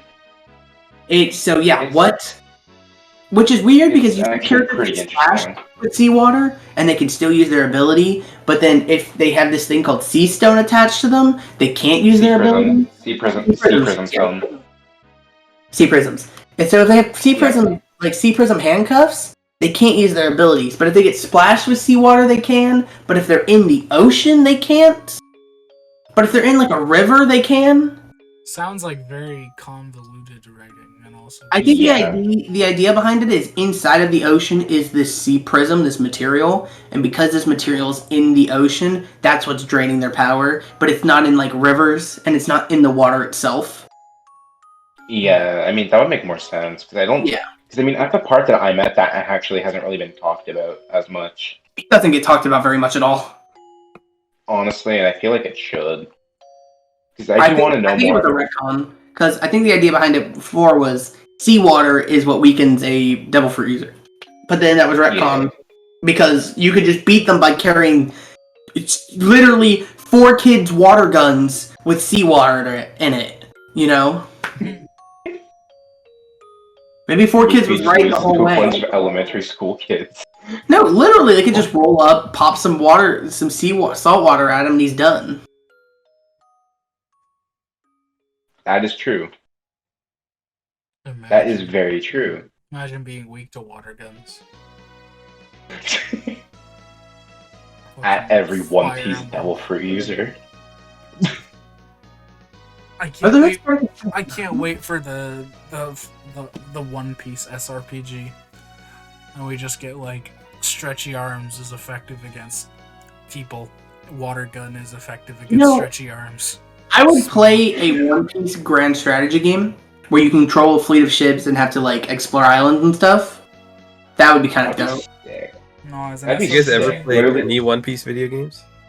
I know there's like One Piece There's What are they One Piece called? Dynasty Warriors games. Yeah, There's like, yeah. there's like, I've heard the new There's One the Piece. new game where you can like swing on like you like swing around like Spider-Man pretty much. It looks pretty cool. yeah, I know there's One Piece Dynasty games, like Warriors games. But Muso One games, Piece that's what I'm looking Warriors. for. Yeah, there's One Piece Muso games, but I've never touched them. There was a 3D fighting game on the GameCube. Me and like when I was young, all the kids in our like Crescent and stuff, we used to play that fighting game so much. It was actually super fun. damn. It's like One Piece Grand Battle or something. mm, There was actually like One 5 thing- hidden characters you couldn't even unlock normally. It was crazy. that I didn't know about actually. Because like the one thing right now I'm actually really wanting is a Dragon Ball Fighters style One Piece fighting game, like or a traditional fighting game that's One Piece. Like I would instantly buy that. Basically, you don't want ArcSys to do the thing that they've done with fucking every anime except for. You don't want a fucking arena fighter because arena fighters are real dog shit. I don't. I don't want an arena I fighter. would. Kill la Kill. I would take if. I would take Kill la Kill if. No, it's not a good game.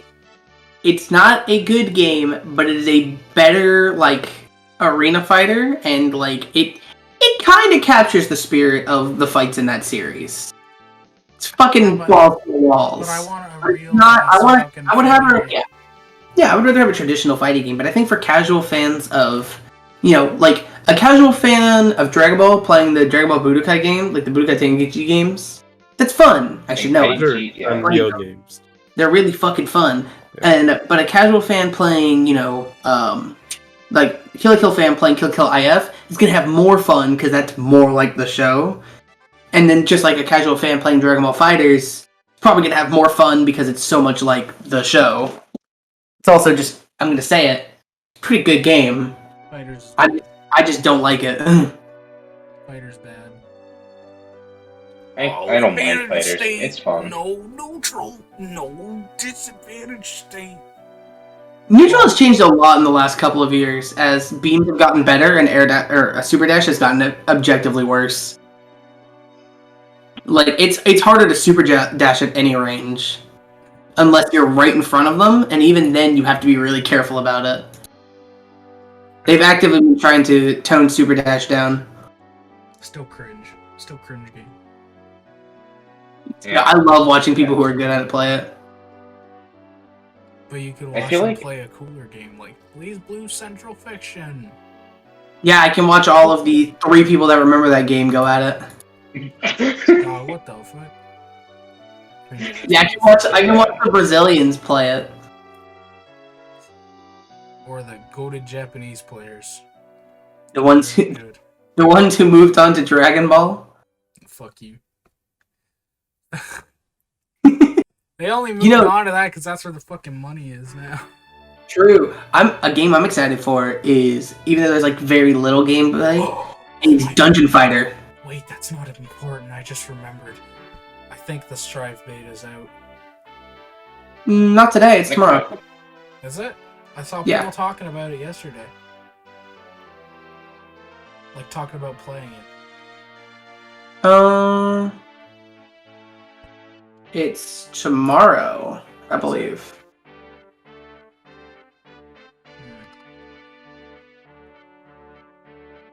Yep, it's tomorrow. Okay, good. It's late night tomorrow. Will I have to fucking download it again? You have to download the client again, yeah. Oh, but I already have it downloaded. Damn it. I mean, you get to play Guilty Gear again, or whatever it is, the Strive beta. Yeah. What? I'm so sad that they... I'm not actually sad. They removed the infinites, which is that's fine. Yeah, but they kept the loops, and that's what's fun. The loops are what's fun about infinites. Yeah. So they kept the fun part of them. Yeah, they just made it so you can't use the same move in a combo too many times.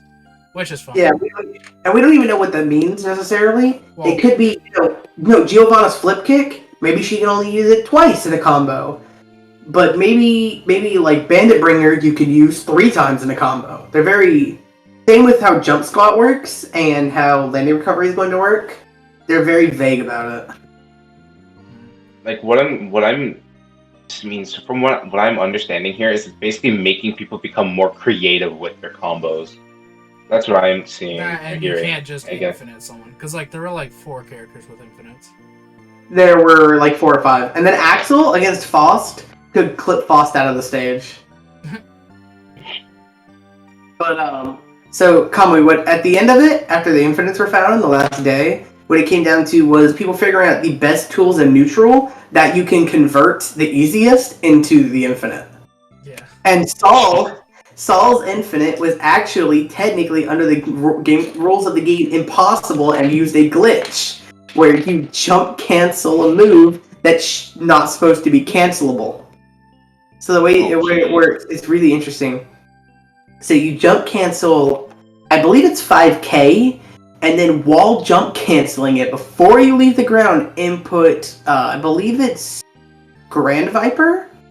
And so he does the Grand Viper, knocks you up, and then he does another 5K, and you're not supposed to be able to combo Grand Viper off of anything, but you do the same thing again, and it crosses you up and hits you on the other side. And you just do that over and over again until they die, and if you ever drop it, your 5K is so good that you can mix them up after.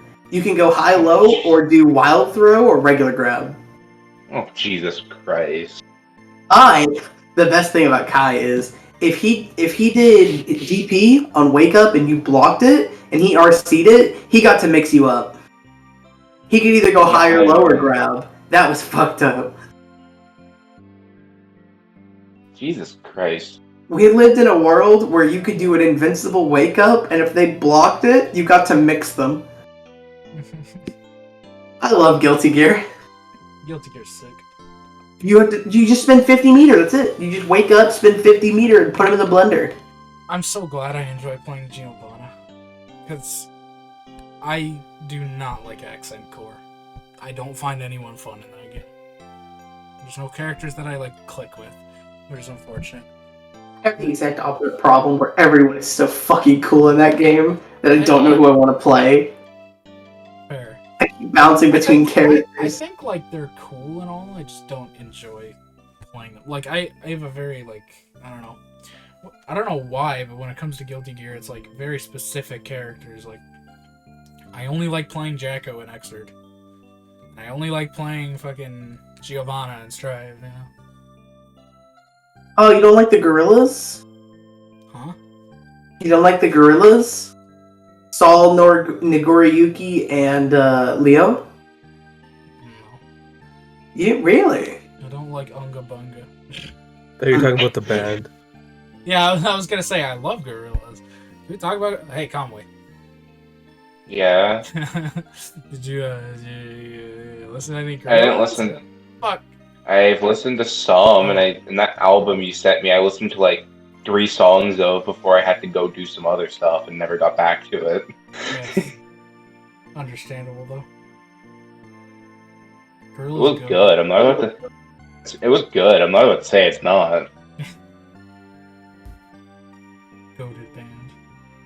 I enjoyed my time with it. It was good. Yeah. One day I'm gonna get all of you guys to listen to their stuff. I've heard some of their songs.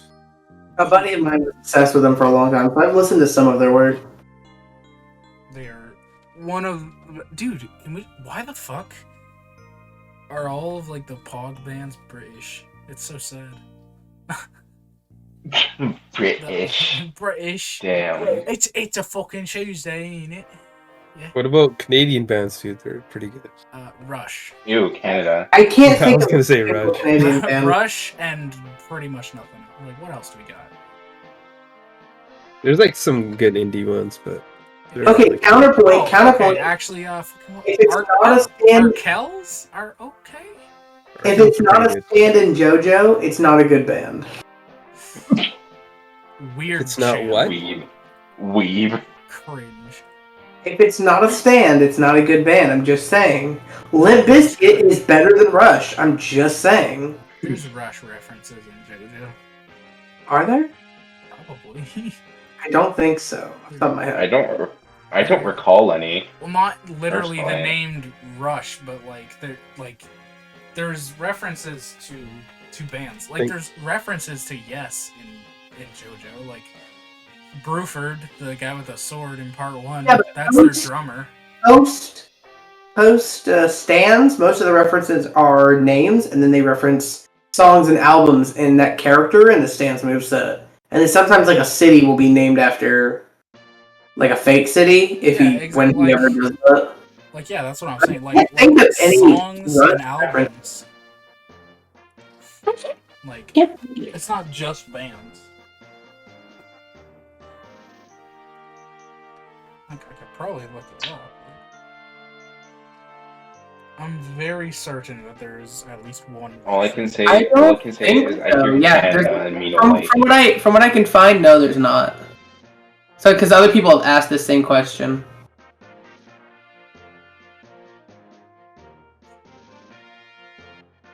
Canada bad. Give me likes. Wait, hold up. There might be a non-canon one. From the Purple Haze feedback or something. You guys trying to find Canadian band references in JoJo episodes? Is that what you're trying to do right now? No, we're just looking for like Rush. So so from Headhunters, one of the non-canon novels, Rush is a stand in that. But it also wasn't written by Araki. Doesn't count. Not really. I mean, it's JoJo's, technically. It wasn't written by Iraqi, and it's not canon. One of So, my like- favorite shows of all time has Rush in it. Guess so. What show? Trailer Park Boys has Rush in it. So Is Jesus a JoJo? Yeah. Did someone... I mean, technically, yeah. He Jesus shows is up in JoJo's. JoJo. He's not a JoJo, but he shows up there.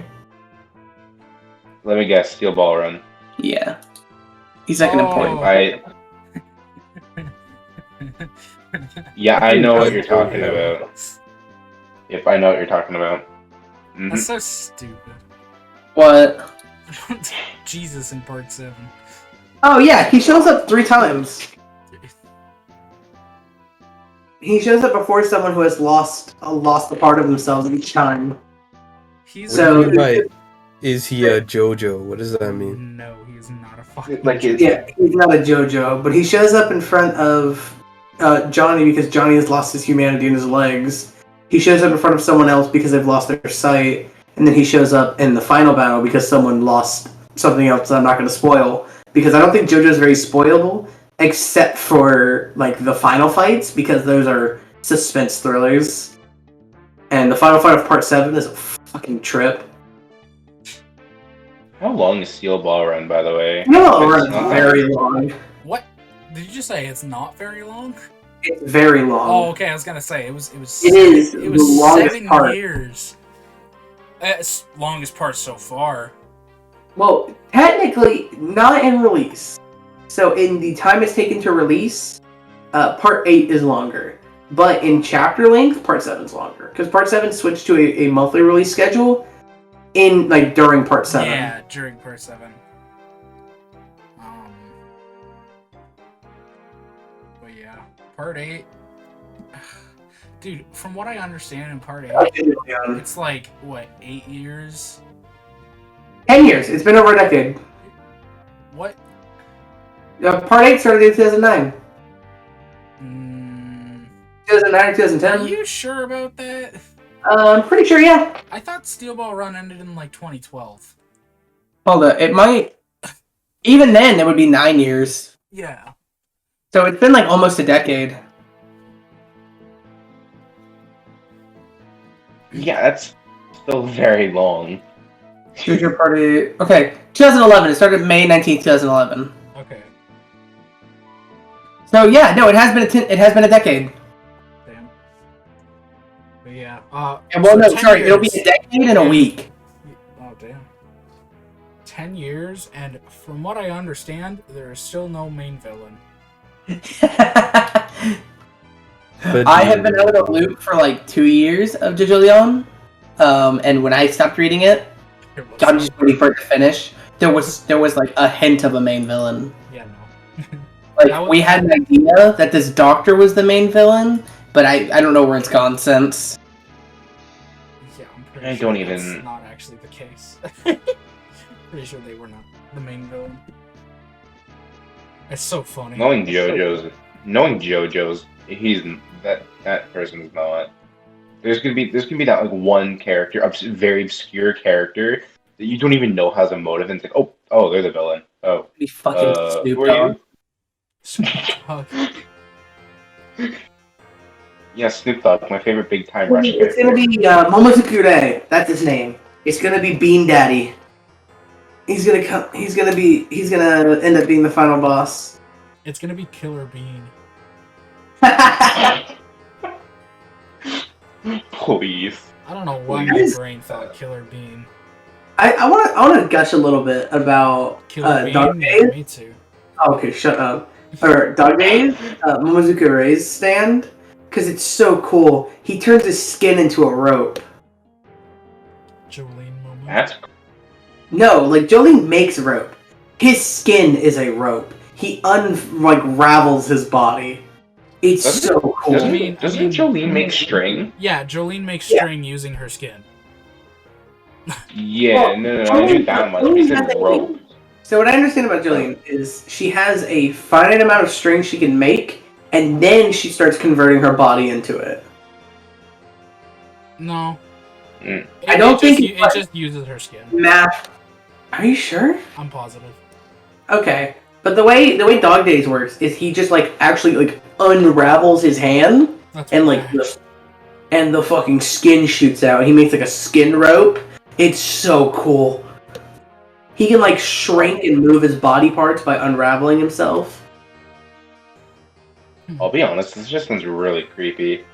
Oh, that's JoJo for you, dude. The further it goes, the weirder and creepier abilities get.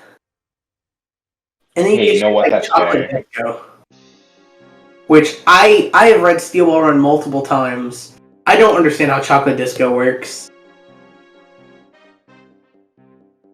Pogger. Hmm. It's a cool I fight. need to. I still need to read the Steel Ball Run. That's one thing I've been meaning to get to. It's my second favorite manga of all time. It's super good. I need to get to that because it's right now I literally haven't been reading One Piece for a week now, and I need to get back on the grind, but schoolwork says no. You just And take on a top of that- break. You've read so much One Piece in the last month. True enough.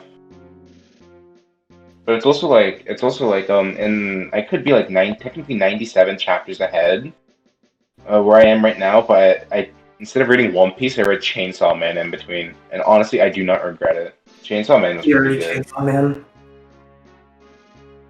I think it was pretty good. Didn't you play Investigations 2 at that time too? Oh yeah, that too. I played Investigations 2. Well, I'm still not done it, but I'm approaching the end of it. It's very good.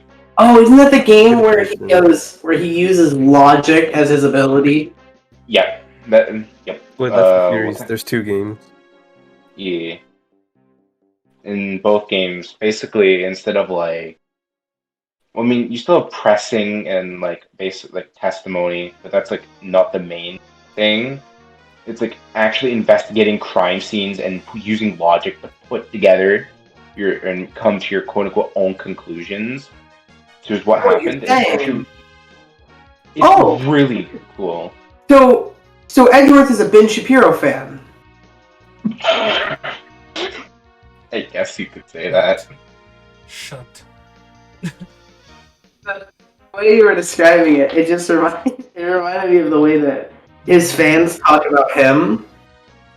He goes and does his own research, and he uses facts and logic to come to a conclusion. And he goes to Home Hardware and buys a 2x4. It's not even a 2x4. It's just a fucking Buys wood. thin ass piece of wood. Fucking Home Depot grabs a piece of a Dude, plank what was of that wood. about? Just to be a man or something. It's so stupid. God. He makes the Yeah, weirdest that was joke so- every year on Mother's Day. Oh. And Father's Day too. It's weird. I don't get it. I don't get it. Neither do I. I don't understand what he's trying to achieve by making those jokes. It just pisses more people off. He just than wants anything. clicks. That's all it is. Yeah. He's like, haha, the drones will agree with me. The sad part Just is he doesn't even know that, or think that they're drones. He thinks Yeah, that no, he thinks they're rational people. Yeah. Drones, eh? Tell that to literally. I remember I think it was 2 weeks ago, on Twitter or whatever. I made a post. It was saying for whatever reason, 'cause I made a post saying that I really dislike Demon Slayer, and then someone took that as if I was dissing Demon Slayer Mugen Train, which honestly I thought Mugen Train was better than the anime, but not an animated masterpiece. A But then, 6.5 instead of a 6. I give it like a 7 over a 6. But yeah, it was good. It was good. It's far from like whatever Demon Slayer was, but it was solid. And Whatever they Demon took Slayer it. is. It's Yeah. still Demon Slayer and it has all the same problems. It's just Yep. instead now there's less of them because there's less of it, and it has higher bursts of animation. Yep. But it's still boring as fuck.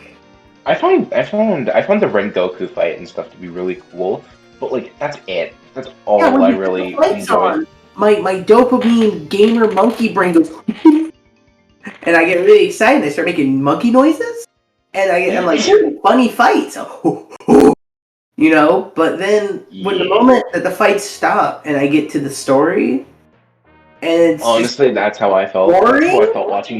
That's how I felt watching Demon Slayer, like the Yeah, original series.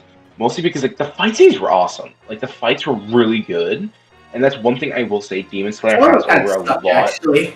Some of them are really bad. I Like mean, some I of them are like a lot very of them. well animated, but then like the camera does this twisty, turny, spinny dip because they said, "Hey, Oh look, yeah, no.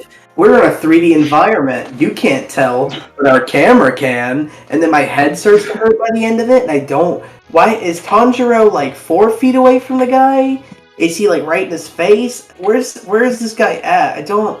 Am I having a seizure? I generally had to pause one episode because there were so many lights and the camera was spinning and circling around, and like the screen was like getting darker and brighter, and my head started to Yeah. hurt. And it was really bad. My problem with Demon Slayer for me personally, I know not everybody had this problem with it, but this was just me. The fight scenes were entertaining, like at the very least they were entertaining in my opinion. Some of them were really good, and I liked some of them. But oh my god, once it like actually got back to the plot and stuff, it got really boring. That just sounds like Oh, shonen, though. it's like Ruby. Like You're a giving lot Ruby of too like much credit. The fights I'm aren't giving good. I'm giving Montiome a lot of credit. That man was a savant, and he made some of the most beautiful works of animation ever made. Between Dead Fantasy and the first 2 volumes of Ruby, and Shane Newville for the 3rd volume, there's some shit in there that's very good, especially to be made by 2 people. Monty animated everything by himself. Montiome and Shane Newville for Ruby. They had another 1 or 2 people that would come in and help them with certain things, but it was mostly Monty and Newville. And then Newville took over most of the fight animation solo in Volume 3 after Monty's passing. Yeah. And Volume 3, I'm gonna be real, that shit's hype. The combat fucking popped off. Oh but yeah, it's everything season around it 3 terrible. is like the best season, and then everything after it is terrible. Everything before it that's not a Montiome fight scene is terrible. I think it's like it's charming. Season 1 is charming because it kind of It there's doesn't too many take itself seriously or anything, which is cool. Yeah, but by season 2, there's fun stuff I like. Like I like the food fight that opens the season. That's cool. It's well animated. It's funny. I like the dance sequence they do. I like the idea of the prom because I love that shit in anime when it's done well in like serious slice of life shows. It's great. Yeah. But they don't do it well, and they're in this pressing plot about racism and the destruction of a people, and the fact that there's literal monsters outside their gate, but they're gonna dance and have fun. Like what? What is your pacing? Listen, What is this shit? all I'm gonna say, I don't think, in terms of the animation, I don't think Ruby's ever looked good per se. I think it looks fine. I don't see it being like great or anything. That is a fucking Third volume. I think the 3rd volume came into its own animation wise. I think the 3rd volume was like the best. It's fine, but it's not great. No, It's just okay.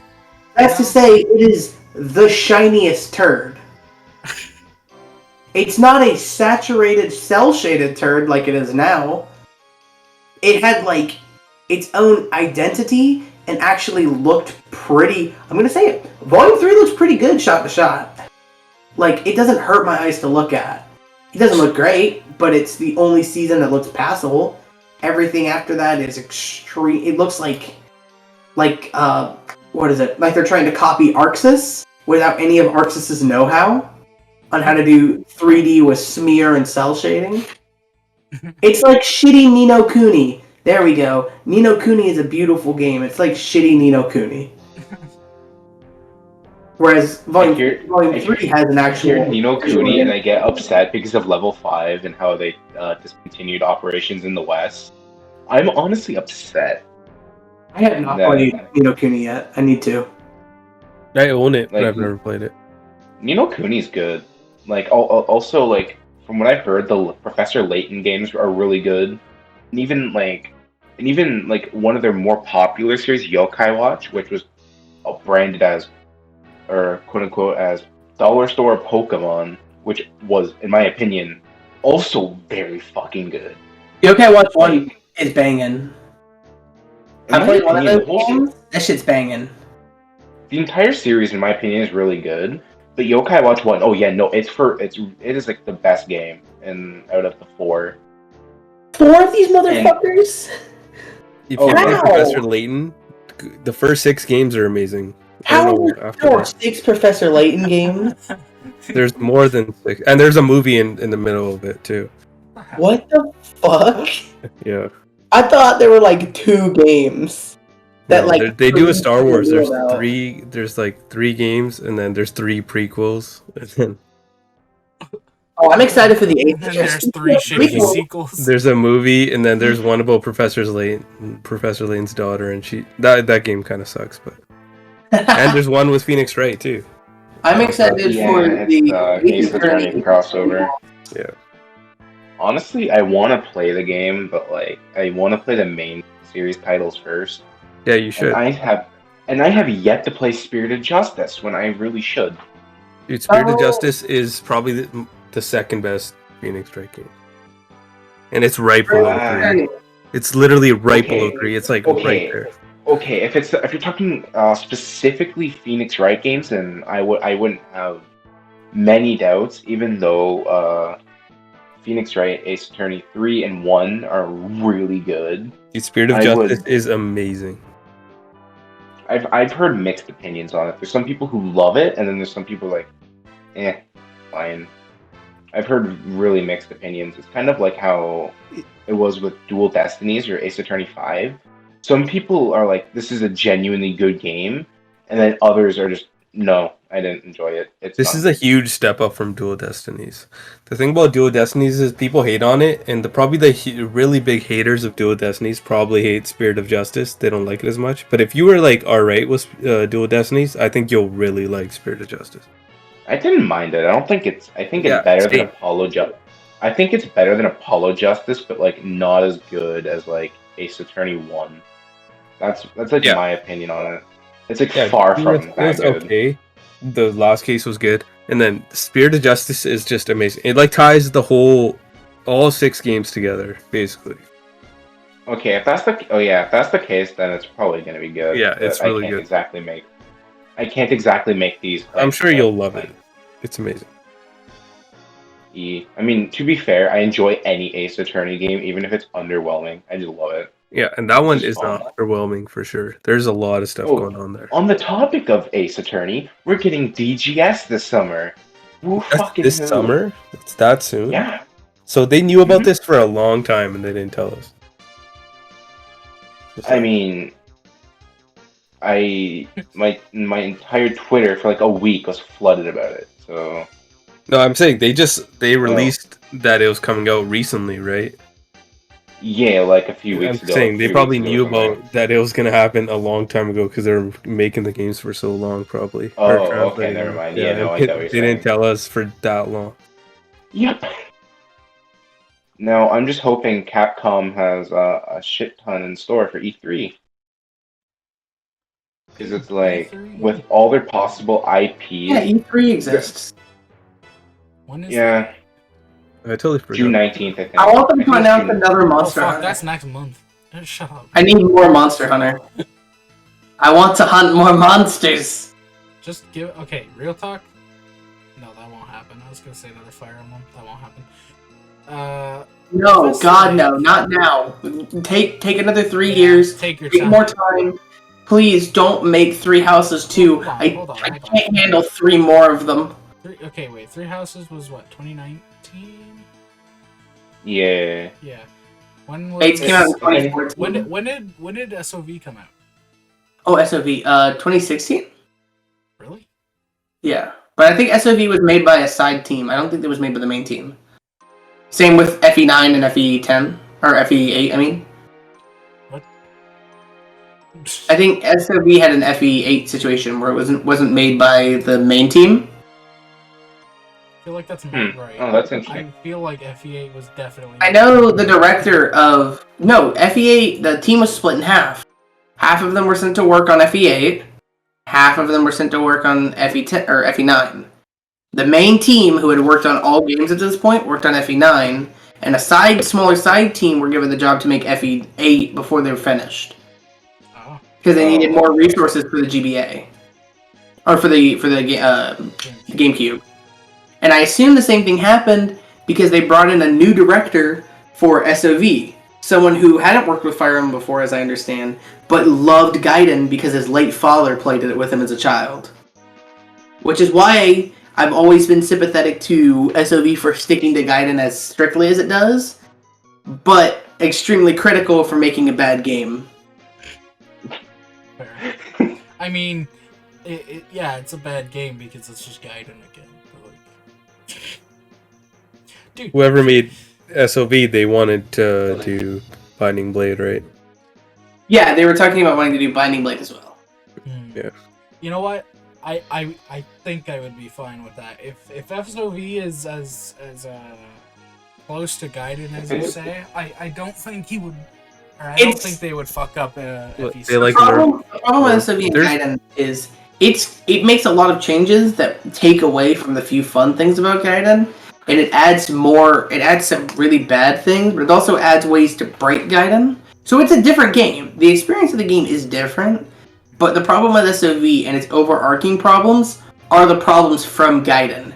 Its map design, its progression, the enemy density, the enemy types, all of those are problems from Gaiden. The fucking this is why dungeon. This is why nothing after fucking FE3 needs a remake. Any ports. I actually exactly. disagree. I would love to see Genealogy with a remake. Okay, what the fuck are they gonna do? They're not gonna fix the game. They can't.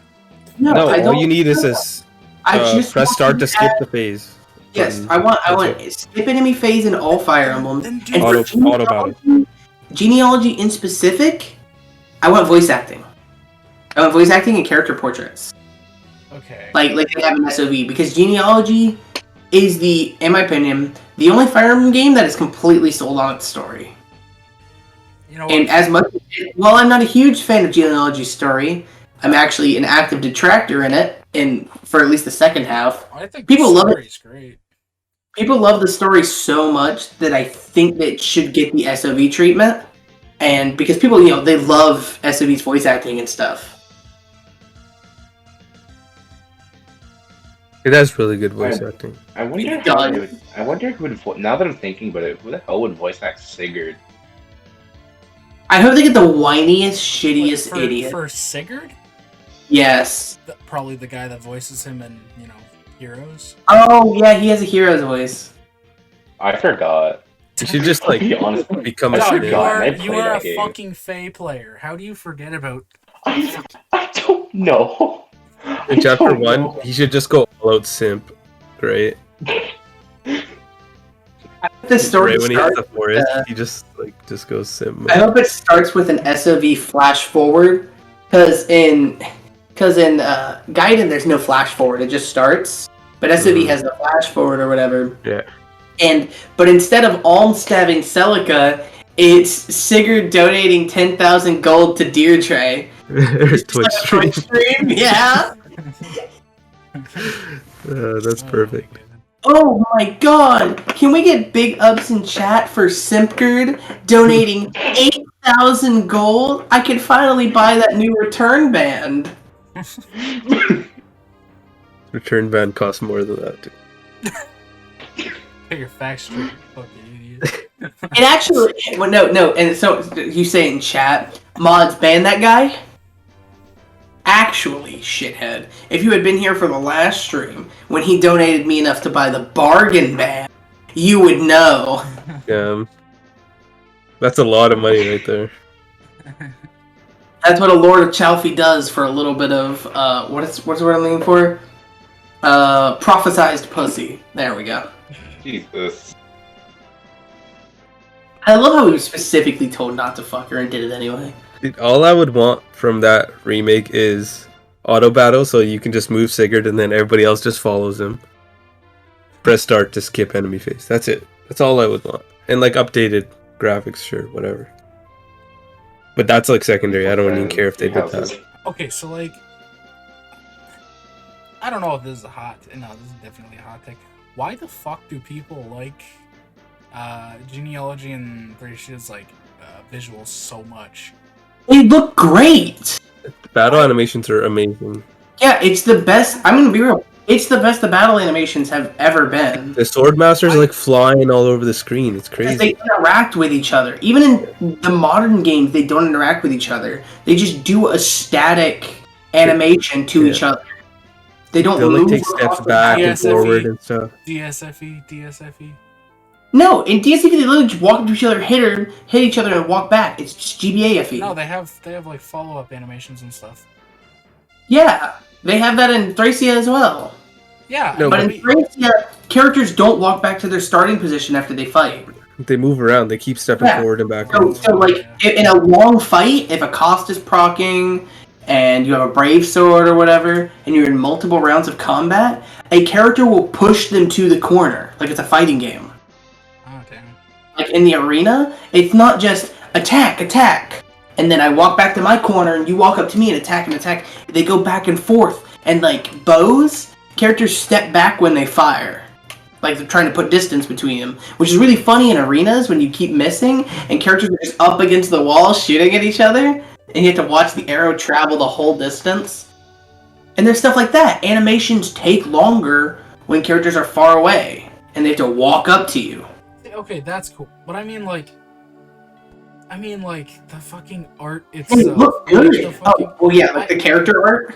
Not even the character art, just like the not the portraits, but like no, the portraits are pretty good. But like the sprites are great. Sprites. Yeah, I don't like the sprites that much. Like, I think you get used to them once you start playing it. I think it looks way worse than GBA. No, I think I had that same I just think it's different. I don't think mentality it's a different before I played them. But once I got used to playing it, I got super used to it and I started liking it. Fair enough. I think GBA goes for a more cartoony anime style to draw, because the GBA was a console for children. That was its market. Yeah. Whereas the SNES games, specifically the SNES games, were looking to draw a older, more adult audience with their stories and a more wider scope. So they went for a more realistic, with that still anime feeling. They feel like 80s anime characters. Like it's what they really. Real quick, I love it. FE3 from the SNES or the NES? Yes, SNES. SNES game. SNES. Okay, yes. It's the first SNES game. Fucking holy shit! I started FE3 today, and my god, the story is fucked up right off the bat. Yeah. I was just expecting I guess that whole FE1 very generic story, and then this just shows up, and it's like, wow! And I was going to skip these cutscenes. Yeah, everything is fucked always, and Marth is always on the back foot up until the halfway point. And then it becomes FE1 again, and Marth just steamrolls an entire country who is way stronger and more powerful than him with better allies. Even when you play FE12, you can see that Marth isn't really a good leader at the start.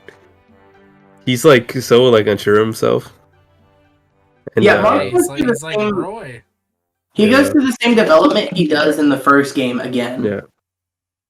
Oh, Kiss Exists. I forgot this came out in 2010. Stop. Shut Oh, and High up. School of the Dead. I like that. That series is unironically really good. Dude, Gekko Garashi, smiley face. Kugurashi? Yeah, School Live, Oh, yeah. goated show. Yeah, it's also very good. I don't know what year that was from. I think it's like 2013 or something. But I just thought of it for some reason. I like High School of the Dead more for various reasons, but I like both of them a lot.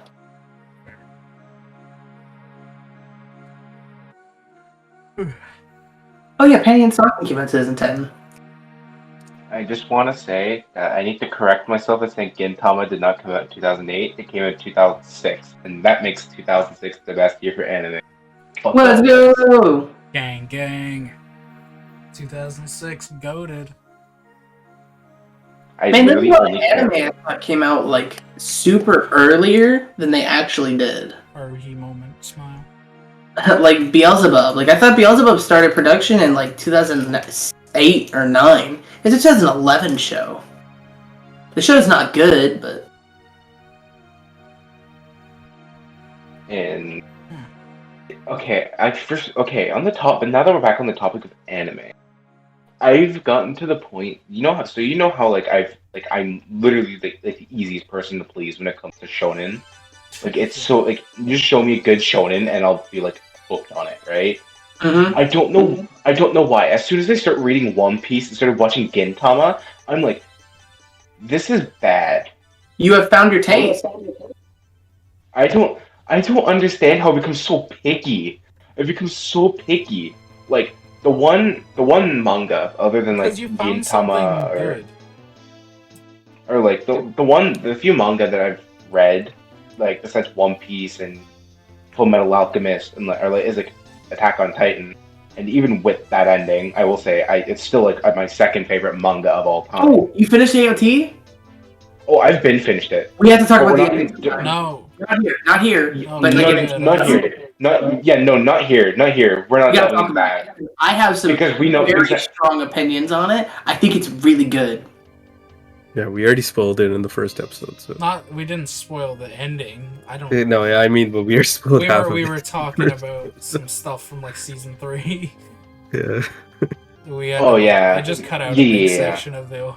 Oh yeah, Yeah. no, because I We remember cut it out. Win saying like he didn't know there was a season 3 part 2 or something, and That's so he so just went funny. straight to season 4. That's That was so funny. stupid. I just realized recently. We should run Did a you poll. go back and watch it? I'm about to. Season- Soon. We should run a poll. What's Season 3 number? When not knowing there's a season 3 part 2, or Katru not knowing Soren's a dragon. Despite loving F10 and 'Cause- being a Fire Emblem content creator. Despite loving what? F10. Or, yeah, F10. Yeah, dude. Fun fact: I don't love FE9. So how? Okay, am I supposed and to fucking You wouldn't know? even know. If you only played FE9, you would never know. Huh? Yeah, he doesn't even have a conversation with Ashnard in that game. Yeah. He's Which in is really conversation weird. with what's your name though? Patrine. Yeah, but you don't find out who he is. You just find out that he's branded, which you could figure out anyway if you just looked at him, because he has the mark of a brand on his forehead. Do you know what makes me mad about that? Looks like. Do you know what's Soren's mom or whatever? What the hell? What's her name? Starts with an A. Yeah. Okay, yeah, whatever her name is. She's like so overprotective of Peleus, right? She's Yeah. like super overprotective of him. And then she finds out Soren is her son. She's like, "Oh, that's cool." The only She female doesn't care. The only female character that I can think of Wait. like, from the Telly's gift start with an A is Altina. That's it. I don't know anyone else. She doesn't count. She never shows up. That's true. Also, Peleus isn't her. Yeah, No, Peleus is not. Soren is her son. But the thing is, No. she like loves Peleus so much, and then she finds out Soren's her son, and she literally doesn't give a fuck. I think it's really funny that she raised Peleus, right? Did she raise Peleus? Actually, No, she didn't even raise him. Oh, true. Kazuka just brings Peleus to her. Yeah, I remember now. I do think it's really funny that she never even thinks to check and see if he's branded. Is he branded? No, Peleus is not. Oh yeah, that's a giveaway right there. Peleus is not a branded child, which would be the biggest giveaway absolutely possible. Mm-hmm. Like, another thing about branded, which we've noticed, is they have very pale white skin, which Peleus has, but it seems more like it's because he's a sickly, dumb child who's a nerd. He's a nerd. He's not branded. Soren's a nerd. Yeah, but Soren's a nerd who can wield a tome with infinite crit. Dude, Ratchet Soren is like destroys everything. Oh god, people like Oh my Shinsekai God, Iori. Shut up, dude. Shinsekai Iori is great. Well, you're also wrong, so. No, you're wrong. Cringe ass fucking Mimi, baby. I am not cringe. Gintama. You probably don't like Love Live, so I'm not taking your Is opinion. Gintama? I've never anyways? seen Love Live. Alright, then your Love opinion. Live. Okay, listen. Love Live is actually really good. It is really good. I love Yeah, it really is. I have seen some like what's it called? Like some of the performances and stuff in CG. Pain. But, Okay, and? but that doesn't take away from the show because like Zombieland Saga does the same thing, Yeah. which Love pisses Live me is off Diet, so much. But Love Live is Diet Zombieland. I hate Zombieland. Yeah. And then Idolmaster is Diet Love Live. Well, okay. I enjoyed my time with Love Live. Hey, It was good. Idolmaster, isn't that the one with the funny lady with the pink hair that goes bleh? Yeah. Right, starts with an R, I think.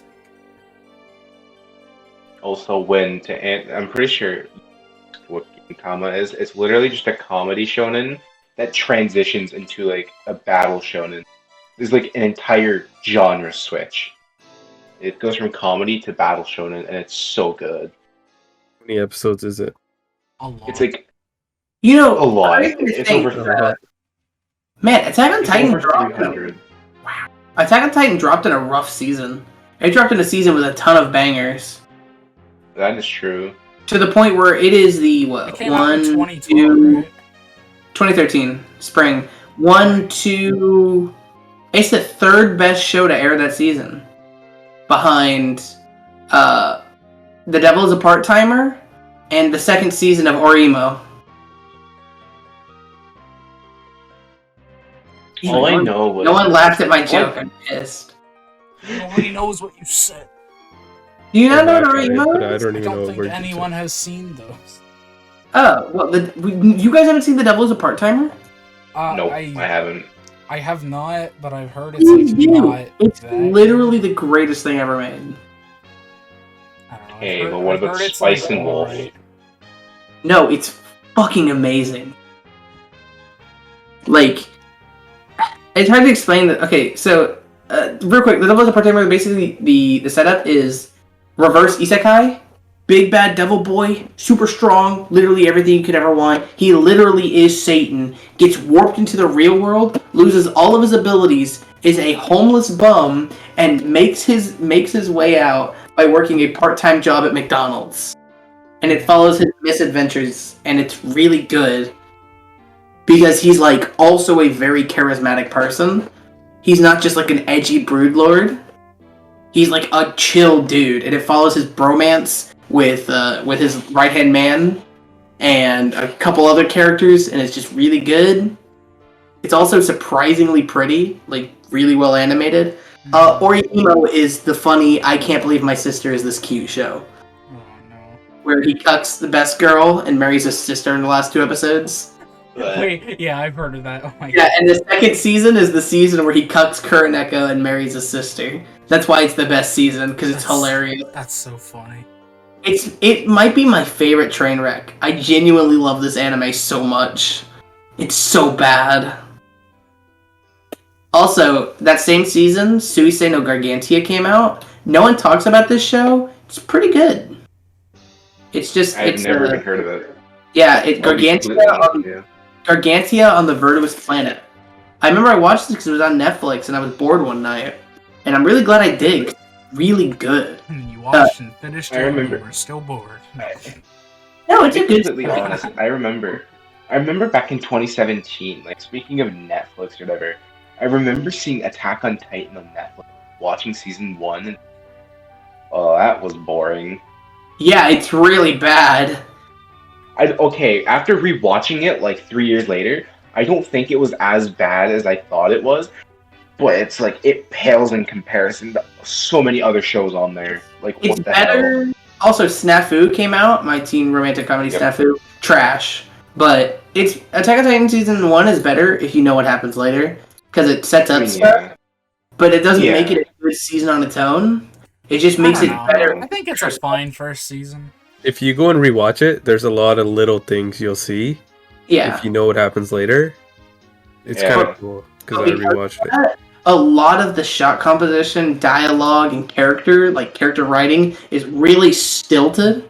And not stilted in a way that's interesting and makes you want to know what the fuck is going on with these dudes. It's stilted in a way where it just feels like they don't know how to write people. I mean, yeah, no, but over time, in my opinion, that sort of like that part gets improved a bit. Like, I will say, it gets improved over time, but it's like in season 1 in particular. Yeah, no, I agree. I just think he got better at writing. Also for season 1 in particular, a lot happened. I will say a decent amount happened. I just didn't think a lot of it was that interesting. Like, I'm assuming, seeing as we all know what's going on in season 4, we've all watched season 1, so we had the Armored Titan first show up. Like, we Just had don't talk Armored. about spoilers though. It literally is the first I'm not episode. gonna- Yeah, I know, No. but still, What happens still, in the first like, episode? like, Literally, yeah, that happens talk about like 10 the first minutes. episode, yeah. But I mean, like, Like, we had the special Titans show up and all that, but then after that, it was just like, yeah. okay, that's all that happened, and then it's like, oh, you gotta wait till season 2 or 3 to figure out the It true makes you wait identity. a while, yeah. And then the for stuff to- shitty ending, and then the plot twist cliffhanger that goes nowhere for another season. Also, the fact that it took 7 years to get that second season, or what, 4 years? Sorry, 4 I years. will to get say that- that. I will the hype say though, died season down. 2. I'm going to say this now. I think season 2 is like right behind season 4 for my favorite season. Really? Season 2 though was really I yes. haven't watched the on my- second part of season 3, but we'll see. My- But I'm my- there right now too. Like, if I were to rank the parts for Attack on Titan for me personally, my favorite would have to be season 2. Second favorite would be season 4. Then right underneath that would be season 3 part 2, and then be season 1. Then season 3 part 1. Dude, It's like- Season 3 part there's 1's no wow. way. No, it's Kamui, not. Kamui, I have hate that I have whole- terrible taste. I hate that. Like, Kamui. yeah. I Okay, I'm completely gonna agree say, with you, but flip the last two. Season 3, part 1, then part 1. I think season 1 is the worst part. Actually, no. I mean, Under those two are both of interchangeable. those, under For both me, those of two are those, interchangeable. it's the chibi spin-off show that I tried to watch. shut I actually gave it a shot, and it's very bad. Okay, I yeah, didn't no. want to bother with that. Me personally though, I just really enjoyed season 2 because I remember like watching it and everyone like was like, okay, you might find it a bit boring at first, and I was like, okay. Yeah, I And didn't I didn't find go it into boring, it with- actually. You thought it neither. was I went fine. into it with lower expectations than I would have liked, but I came out like, okay, this was actually really good. Like, Mhm. I feel like a lot of it could just because it had a fucking banger opening, but also like Not even in general, I just like that the introduction of you know who, the Beast Titan, that was really interesting to me. It's Yeah. like, wait, there's more of these fuckers? Yeah. That to me was just interesting, and not knowing the identity of who this was also made it a little bit cooler because he just came out of nowhere, which I will admit is kind of strange. He just popped up out of nowhere, but it also like set up for what was about to come later on, Yeah, and which the I thing also about- found interesting. Yeah, and like that's why like the thing about like season 4 and stuff, like the later stuff, all your questions get answered. Like literally everything. gets answered. Even a lot does, yeah. I mean, I'm talking with my friend right now. Or not right now, but like I was talking with my friend earlier, and he was like, a lot of the shit in the final parts of Attack on Titan doesn't get answered, and I'm like, what? See, literally, the Marley arc like answers a lot of the shit for you. Yeah. And same with season 3, part 2. Same with that. Yeah, absolutely. Some of the resolutions are better than others, we should say, though. Yeah. Everything is answered, but not every answer is satisfactory. I think overall, though, he does a pretty good job of setting up and concluding a series. Yeah. There's some missteps, Yeah, we'll a see. lot, 'Cause I don't but even know how it ends, but Yeah, I'm so fucking excited for season 4, part 2. Oh my god. I'll probably watch it because I like that part of the series so much. Even though I haven't watched any of the anime at all. you haven't watched any of it? I watched season 1 back when it aired, and promptly said, "Okay, this was cool. Is there another season? Nope. Okay, I'll forget about it." And then I forgot about it because I didn't think it was anything better than a 6. Honestly, that's fair. I It gets so much better than that, though. Season 1 was pretty shit. And between Katru bugging me and everyone else talking about how great this series is and the manga getting better, I decided I would do the funny, because I didn't think I would enjoy it, so I read it backwards. I read the end, and then went backwards, basically. I read the end. So what I did was I read the last 30 chapters of what was made. I think up to that point, the only chapter we were waiting on was the final chapter. Just because I wanted to see what happened.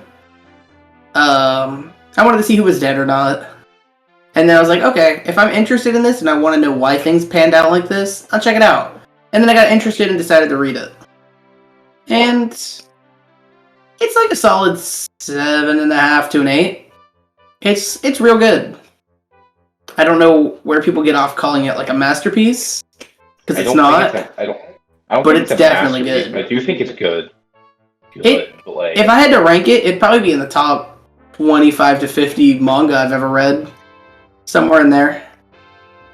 I mean, to be fair, with me who hasn't read much manga, it's in my top 2. That's just because of with manga I read and anime I watch, I just rank it. I just say, oh, it's my favorite because I enjoyed it. It's basically just based off of enjoyment for me. And Attack on Titan was one of those manga I enjoyed from beginning to end. From an objective standpoint, Attack on Titan is fucking great. It's just I don't know how to grade things on an objective standpoint, and I don't know what that you would even entitle. So I just grade it by how much I enjoy it, and it's like a 7, like a strong 7 to a light 9. Not light 9, light 8. I'm sorry. It's definitely a very above average good series. But it's no Lucifer and the Biscuit Hammer or JoJo's Part 7. Okay, obviously. Lucifer and the Biscuit Hammer is, to this day, my favorite manga of all time. I much prefer Jesus and Buddha living in an apartment together to manga. Banger series, by the way. I've never read it, but I have heard. Unironically, banger. Such a funny concept. Speaking of banger manga that have a good anime adaptation, Kobayashi-san season 2 comes out this year. After KyoAni's big hiatus. After the fire. Yep. I still can't even believe that shit happened. Yeah, dude. That shit is terrifying. I went and rewatched her after that happened. I'll be completely honest with you. After I heard the shit about Kyoto Animations, I went back and rewatched Lucky Star because I was like, man. Yeah. And then I ended up watching binging Dragon Maid right after that, and then I was just like, okay, I like their shows. I can see why people adored the studio. Why the hell did this have to happen? Yeah. That was basically just me. That was me when it first happened. I was thoroughly upset. Have you ever seen a show that is so criminally underrated that it makes you kind of angry? Yes. Megalobox. In this, first off, Megalobox. Second off, I'm looking on my anime list, and normally shows have like around but like if you're like a 6-star show, you're a bad show on Mal. That's just how it works. I don't understand that because 6 Yeah, literally means good. Yeah, but it's weird. If you're a 6-star show on Mal, you're probably not worth watching. Well, okay, a 6-star is more like a nobody loves the show. Yeah. So But it's Gamers and Aho Girl are Don't- both at 6. Don't That pisses me off. call. If I liked could, both I of would- these shows. I will be honest. Literally, like as soon as I hear criminally underrated anime, my mind immediately thinks that fucking Megalobox. That Also- show, My brain Tsude Zero thinks Children. maybe what? it's I know I talk about it a lot. Yeah, but that and show's Yushiki. criminally underrated. It is so good. I think if there's like any 2 shows I could just throw into the mainstream and bump them, it'd be Tsude Zero Children and Inuyashiki. Yes, Inuyashiki is, in my opinion, the most underrated show ever made. That, or it would be Inuyashiki. Inuyashiki would be one of them. The other one would probably be either Tsude Zero Children, which is an amazing, it's an amazing romance series that's all That's about these snippets of people's lives. To be fair, that is like a still pretty popular. Tsude Zero Children? Yeah, but I mean, I would love to throw it in the... I want to throw it in the mainstream so it gets another season, because there's more of the manga to be adapted. That, or I would choose Sakamoto Desuga, because it's the funniest thing ever made. Okay, fair. I need to watch it. It looks so stupid. It's so funny. I love the opening. I'm going to sell you on the show right now. Oh, I know. There I know about is it. a scene where Sakamoto takes two what are they called? Curtains, ties them together to draw away male students who see them as boobs because of the wind blowing into them. And it's Jesus. played completely straight. It is not played as a joke. It's the funniest shit ever. Amazing. Honestly, yeah, no, I might check it out. I don't It's so funny. There's a whole, half of an episode dedicated to Sakamoto saving this guy from a bee, and then from that point onwards, he wears nothing but a bee Speedo. Oh, jeez. And he tells bad jokes. I don't know why. In particular, he tells bad puns, but he does. Sakamoto Desuga is fantastic. Kamui, I think you would really like Inuyashiki, by the way.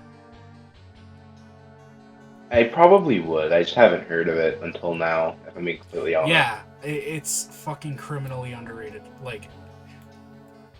A lot of people will say this show's underrated, and it's like, I've heard of this. I'm so glad my friend showed me Inuyashiki. It's from 2017, and just nobody talked about it for some reason. Fall, I believe. Because it was the best fucking show to come out that season. It was up there, yeah. So, what came out in fall 2017? Fall 2017 was a banger season, by the way. Yeah, bro. So- In the Franks. Nope, that was winter 2018. Mahotsukai no Yome, or The Ancient Magus Bride. I'm a very big fan of that one. Hoseki no Kuni, or Land of the Lustrous. Big fan of that one. Yeah. Inuyashiki, Blend S, the 2nd or 3rd season of Food Wars, a show I don't care about. Okay, so Black Clover This started. show must be good. Hold up, I'm still going. It has not ended. This Kekai is why- Sensen Season 2, Sangatsu no Lion Season 2, and that Juni show's Taisen, banger. which wasn't very good, Just Because, which was very good, That's just an and then there was insane season. there was another really good thing that came out this season. Oh yeah, Kino's Journeys got a re-adaptation, and it was pretty alright. Another season of Gintama, Love Live Sunshine 2nd season, Goated. which was very good. Makes any year better. There was another one. There was some more stuff that came out. Oh, Gato Vanishing Line was pretty okay. I hear Gato and think of Ace Attorney. I don't know why. That's what I thought of too. And then there was one more show that came out this season. Yeah, Yuki Yuna is a Hero, which is the 6th episode. The OVAs. I hear This is Yuki. Yuki Yuna is very good. And then there was... What else came out this season? The Idolmaster Side M debuted, which I like for obvious reasons. No duh. Infinity Force is the funniest show no one has ever heard of. It's true. I've never heard of it. Yeah, it's Infinity Force. It's this weird tokusatsu show that sometimes is anime. And then that's basically it. Everything else is pretty bad or underwhelming, or I didn't watch it. But this season that's a very was sad season. insane. So nobody watched Inuyashiki. Also, King's Game the animation, which is the funniest show ever made. There is a scene where a woman is set on fire, does not react to it at all, and she keeps typing away at her keyboard. Also, holy shit, Girls' Last Tour was this season too. What the fuck? This season is so good. Yeah. This might be the best season of anime ever. Just like in pure quality of bangers. Yeah. Oh, never mind. Umaru-chan season 2 came out. Ew. I know people that like that subhuman filth. Yeah, same. Oh wait, this is the show about the girl whose boyfriend gets her drunk every episode. This show is actually pretty good. She just drinks with her boyfriend, who's a bartender, and it's just them having a cute relationship and her trying new drinks every episode. It's actually pretty good. I watched like 2 episodes of it, and I enjoyed it, and then I didn't watch anymore. Damn, this season was a banger. What the fuck? Yeah, Inuyashiki, it doesn't even have... It has less people that watched it than Blend S. Okay, but everyone fucking knows what Blend S is. Yeah, but not a... well, I guess, yeah. Blend S is like one of the most watched shows this season. That is a good point. And it's also, a fucking meme, so... Let's see, what got watched? Wow, actually, Inuyashiki is one of the most watched shows this season. Really? 453,000 people. Sorry, 454,000 people. So the top shows this season were Black Clover, Shokugeki no Soma, The Ancient Magus Bride, Blend S, and then Inuyashiki. And then, excuse me, over 100,000 gap to Land of the Lustrous. There's no And then way. Kekai Sensen. Yeah, 130,000 more people watched Inuyashiki than Land of the Lustrous. On At least by Mal. At least by Mal, yeah. There's a lot of people that don't use Mal. Yeah, but that's just to show you, like, the Mal base. That's 150,000 more people. Yeah. That's a lot of people. There's also a lot of people that use Mal but don't, like me, who use Mal to keep up with shows but don't chronicle their stuff. Mm-hmm. Oh, wait! Oh, A Sister's All You Need also came out this season. That was a show I watched 2 episodes of and thought was okay. It was funny. It had a really fucking hilarious opening. Weird champ. The opening was great because it just made fun of an actual scene from a real light novel that came out.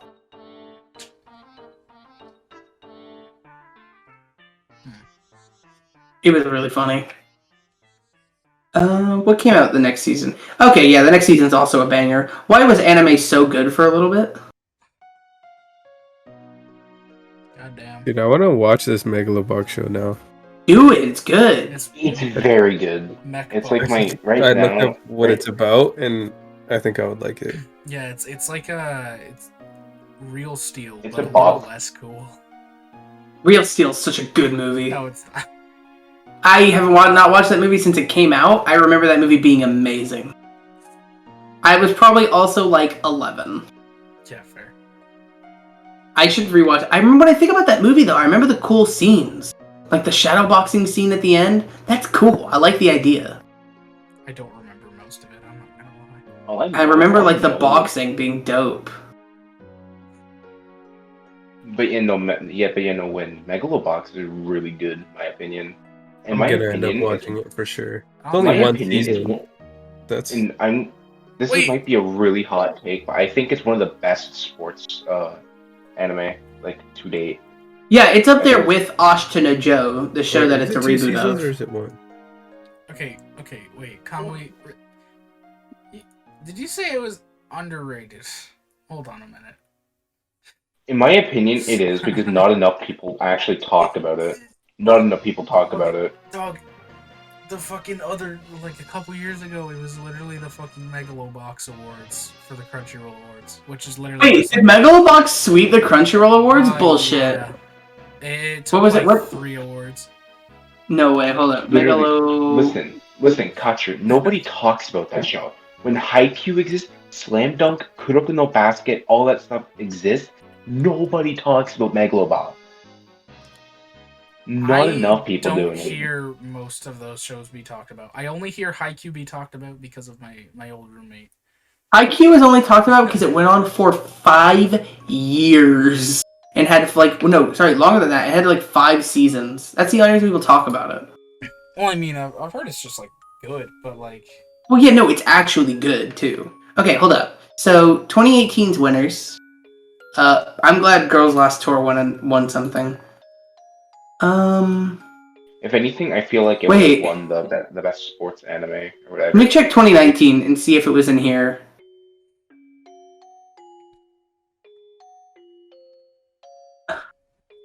Katru? Yeah.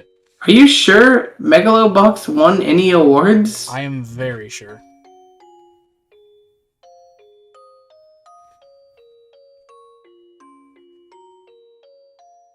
It did not win a single award. Wrong. I'm looking right now. Unless it was in the 2017 awards. Katru, it didn't win a single award. That is wrong. Best girl. Fucking My Hero. Best boy. My Hero. Best manga. My lesbian experience with loneliness. I keep needing to read this. I hear it's very good. Best hero. My Hero. Best villain. My Hero. Best action. My Hero. Best drama. Ancient Magus Bride. Very good. Best comedy. Kobayashi. Very good. Best slice of life. Girls Last Tour. Anime of the Year. Made in Abyss. Best continuing series, Sangatsu no Lion, good. Best opening, My Hero. Best ending, Kobayashi. Best animation, My Hero. Best score, Made in Abyss. Best film, Your Name. Best CG, Land of the Lustrous. I remember it got snubbed for every award, actually. Oh, it might have been fucking. That It got was nominated snubbed. for a fuck ton of them. Yeah, it was nominated in a bunch of different, like literally Best Boy, Best Villain, Best Action, Best Animation, Best Fight Scene. It was all nominated for. Also Best Opening, because its opening is a banger, and its ending. What are we talking about? Megalobox. What are we talking about? Oh yeah, no. Bite by Leo Amaya is so good. I love it. I will and say. its ending is also. It got nominated. I don't think it won awards though. No, it got nominated for over half of the. It got nominated, but that alone, that just means it's obviously not underrated, though. It's very popular. Otherwise, it wouldn't have got nominated. If it gets nominated, it's up to popular vote to decide it. I'm gonna be real. I popped off this year because I actually cared. I watched the Anime Awards I didn't watch it in 2019. I watched it this year because there were a couple shows came out I liked in 2020. I popped the fuck off when Kaguya-sama yoinked Best Girl. It did not. No, sorry. It yoinked Best Comedy. I'm sorry. Yeah, no, Raphtalia did not deserve Best Girl. Kaguya-sama yoinked Best Comedy, and it yoinked something from Beastars, I remember. Best Ending, that's what it was. Best Couple, probably? I think it was Best Ending. Was it Best Couple as well?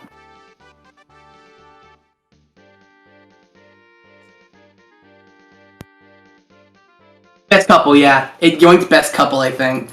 Dude, Kaguya won 3 awards, and that makes me so happy. I love Kaguya. Best opening going to Mob Psycho, of course. As it should. I mean, that opening is good. 99.9 is a fucking banger.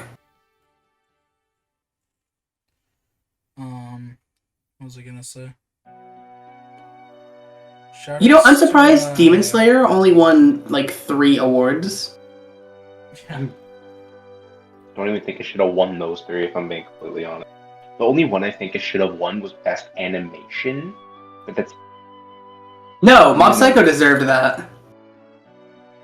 Okay, Mob that- Psycho absolutely deserves that.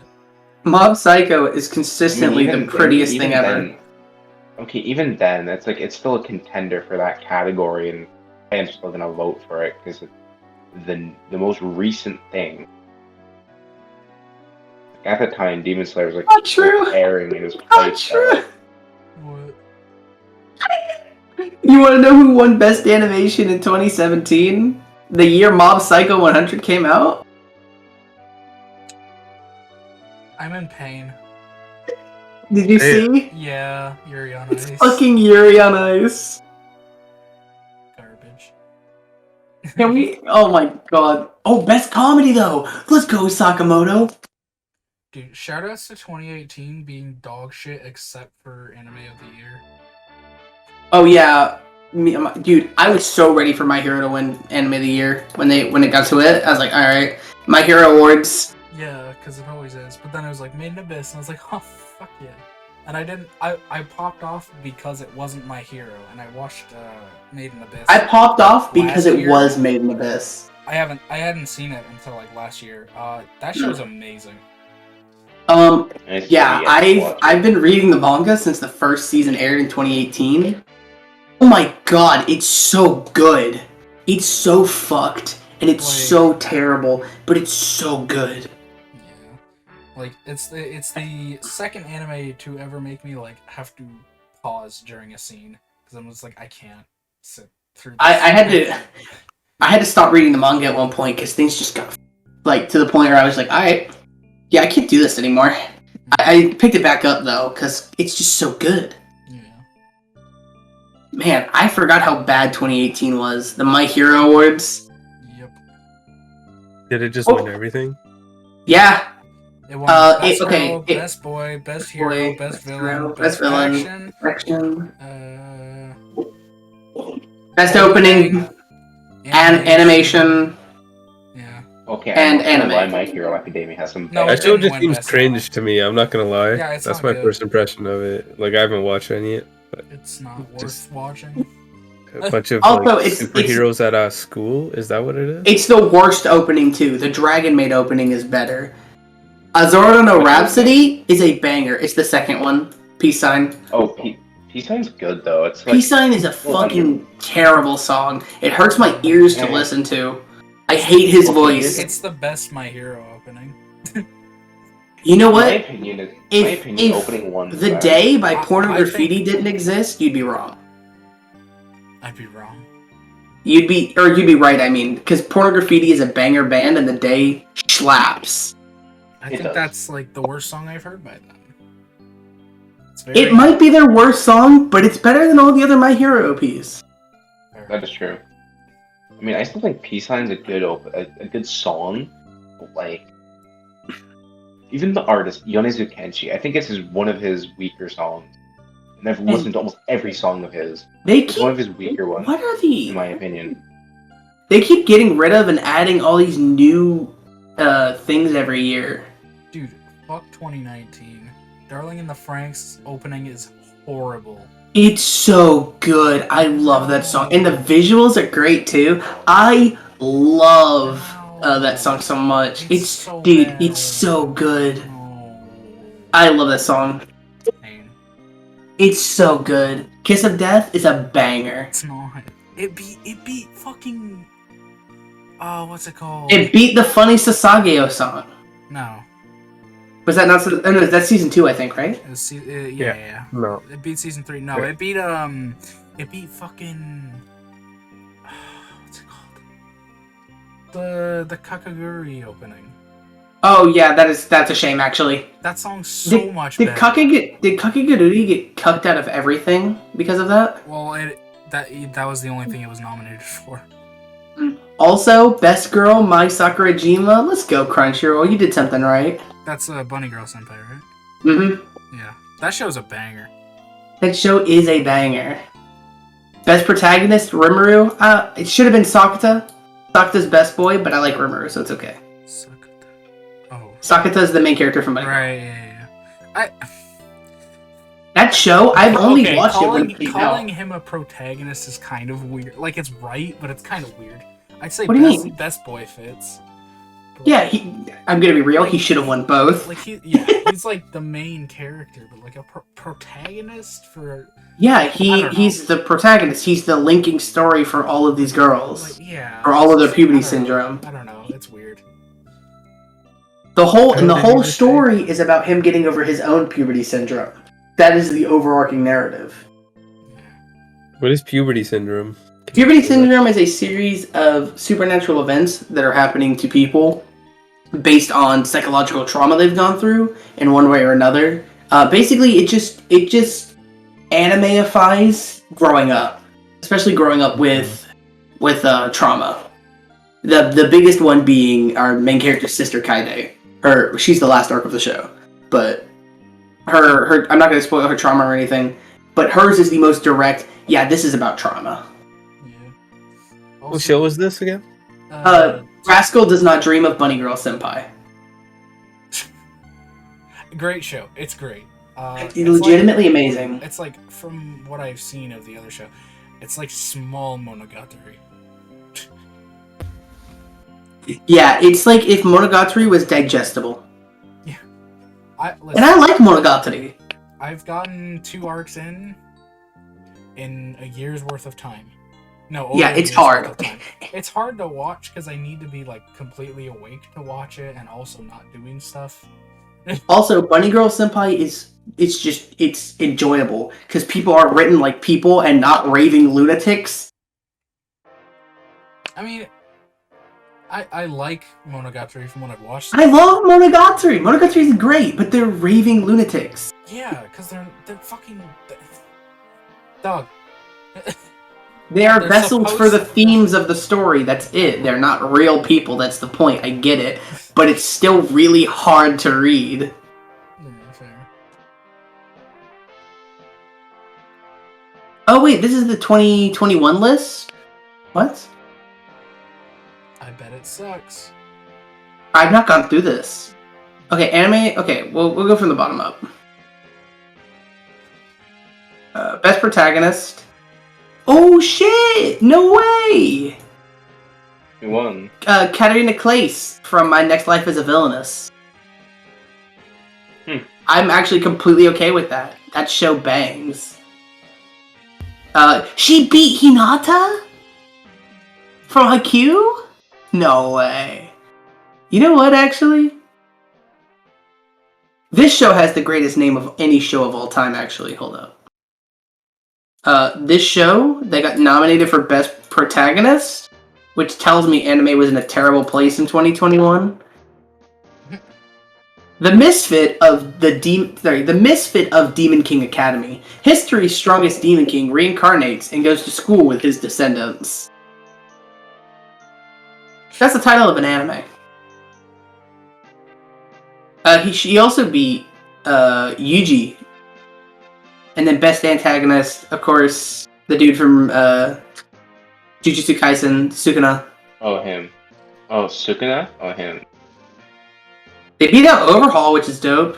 Hinata won Best Okay. Boy over Gojo, Legoshi, and Hinata. Deku wasn't even nominated. Was there My Hero this year? There was. I guess they didn't want to nominate him for 4 years in a row. Kaguya. Okay, I'm thinking of this year. 2021, Kaguya won Best Girl. I watched this one. She beat out, She beat out the girl from Rent-A-Girlfriend. Also Noi, who is actually Best Girl. And then Beastars won Best Opening because it deserved it. Wildside is a banger. Best Ending is Lost in Paradise from Jujutsu Kaisen. Good. Deserved Best it. VA, Yusuke Kobayashi as Natsuki Subaru. He kills it in every role he's in. I'm okay with this. Why does that name sound so familiar? Yusuke Kobayashi? No, oh, Natsuki Subaru. Yeah, from ReZero. Yeah. I forgot what his fucking Best First EN name performance, Zeno Robinson as Hawks. Okay, My Hero, you get your one win. Best Director, Masaki Yuasa, because he is the best director. Best Animation, Aizuken, That makes sense. Science Saru kills it. Best character design? What is this show? What show? Toilet Bound Hanako-kun? Never heard. It's just this little boy dragging a little boy and a little girl away into a toilet, it looks like, or something. What is this show? Just Some go with weird Japanese yokai. Best fight scene, Deku versus Overhaul. Whatever. No. I doubt it was, because that fight was pretty trash in the manga. There was a Sword of Linus fight scene nominated. I hate my life. I will be honest, that should not be nominated for best fight. Yeah, I thought that Satoru Goju versus Sakano would be on there. Like, I thought that would win. I'm going to be honest, I thought it would have been Megumi versus that special class from later in Jujutsu Kaisen. Because in my opinion, that fight was incredible. Also, by the time this came out, Jujutsu Kaisen had like 10 episodes of its 24 episode run. Fair. Okay, then that's fair. Okay, then that's actually fair then. Best drama was Fruits Basket, because it deserves it, because it's the best. Best comedy, Kaguya-sama. Let's go, Kaguya. Yeah, if it's only 10 episodes, I think Gojo versus Sukuna should have been on there. That was also really good. Tower of God is a show that came out that everyone forgot about. Yeah, because it wasn't good. It was really bad. Yeah, it had a Kevin Penkin score too, which makes me sad. Because you know the music is banging. Best couple, Tokinawa. This show was amazing. Also, the opening is so good. Best fantasy, ReZero. And then anime of the year was Jujutsu Kaisen, which had 10 episodes out. It wasn't even over. Yeah, that's kind of how the popularity goes. It should have been Beastars or Isaacan. Ew, Beastars. Beastars is good. What are you fucking on about? Furry porn. Okay, and? You act like that's a bad thing. I do act, because it is a bad thing. It is a bad thing, first off. Second off, the show is still amazing. I refuse to watch it. You ever been disappointed by an anime? I was by Wotakoi, because I read the manga and I liked it, and then the anime came out and it was bad. And then no one ever mentioned this show and it made me sad. The only time I've ever been disappointed with an anime was The Promised Neverland season. That's it. Hey, Megalobox has 375,000 people that have watched it, according to Mal, which is 120,000 less than Inuyashiki, and 10,000 more than Hinamatsuri. Hey, more people watching it, the better. That's all I'm gonna say. Hey, 100,000 people more than Tadakun, which was good, and Golden Kamui, which is fucking hilarious. I like that show. Pretty good. Also, if you ever want the funniest laugh of your life, get drunk and watch Maho Shoujo Sight. Okay, Kamui, don't get drunk for the next 6 years. Katru, get drunk and watch Maho Shoujo Sight with some friends. It's... Maybe. In the first episode, this girl opens her locker and there are razor blades inside of her shoes. The show goes so overboard with trying to portray this girl as being bullied and depressed that it loops back around to being this absurdist comedy. It's really funny. It's 100% straight-faced. It does not play a single thing off as a joke. But the situations and the escalation is so fucked up and so weird that everything is just so funny. Oh, hey, High School Girl. Banger. Ooh. Banger! The banger-ass anime. I refuse to watch it. It was so good. I've seen, there was a trailer of it or something. I forget what I was watching, but I saw. Oh, it looks like balls, but it's very looks good. Disgusting. Yeah, you're missing out on a good series. No. Goblin Slayer, though. I That's good don't series. care about how good like the story or whatever is. If the visuals are unappealing to look at, I'm not going to watch it. I just read the manga adaptation. See, here's the thing. You don't like manga, yeah, I get it. Well, here's the thing, because, like, yeah, I don't like manga, which is why I watch anime. And when the animation is bad, why would I watch the anime? So I will simply just not consume the media. Mappa did Zombieland Saga? Yeah. I didn't know that. Yeah. Huh. Quite goated. It is very good. Dude, I'm so I still excited can't. for season 2. I can't believe how insanely stacked this season was. So you had Bunny Girl Senpai come out, Slime, Goblin Slayer, JoJo's Part 5, Zombieland Saga, Gridman, Bloom Into You, which is one of the greatest romances I've ever watched. And then you had Golden Kamui Season 2, which was really good. Yes, sir. And Golden. Kamui. That was like it, but that's still a lot of bangers. Fair. And Gold. Pain. Oh yeah, you have the show that only 28,000 people watched and no one cares about. From in your name? Gakuen Saiban Sono Shinjitsu Igarari Season 2. Gyoken Saiban Sono Shinjitsu wa Igiari. Yeah, that show. Thank you. I'm glad you're better at pronouncing it than I am, and I'm very glad you knew what I was saying. Yeah, Because if you didn't, I would have made fun of you for a million years. He speaks that's the Japanese, okay? Like, I think he... That's the Ace Attorney anime. Yeah, it's the I know Ace that is. Attorney. It's Ace Attorney's Japanese anime name. That anime sucks. Well, I mean, Yeah, that anime is so bad. I will give my, because I already heard your opinions on it. I thought it was fine. Obviously, my only problem is with the updated parts. Yeah, no, I agreed with your opinions on it and statements. Because at first, yeah, no, it looked like ass. Now there's some parts that still do, but it looks much better. But my problem with it is that's not faithful to source material. I just My don't think problem it with works this as an is- anime. Yeah, it's like watching versus living true crime, Yeah, it just or doesn't like work. Law and Order. That's what I Oh said. yeah, no. I just also think it's like entertaining at times. Like it's very entertaining. It's just like something you could just sit down and enjoy. Oh, speaking of Very sit down and enjoy anime, there's this show called Gaokutsu Shotonen Honda-san, and it's all about this guy who has a skeleton head, and he works in a bookshop. Oh, yeah.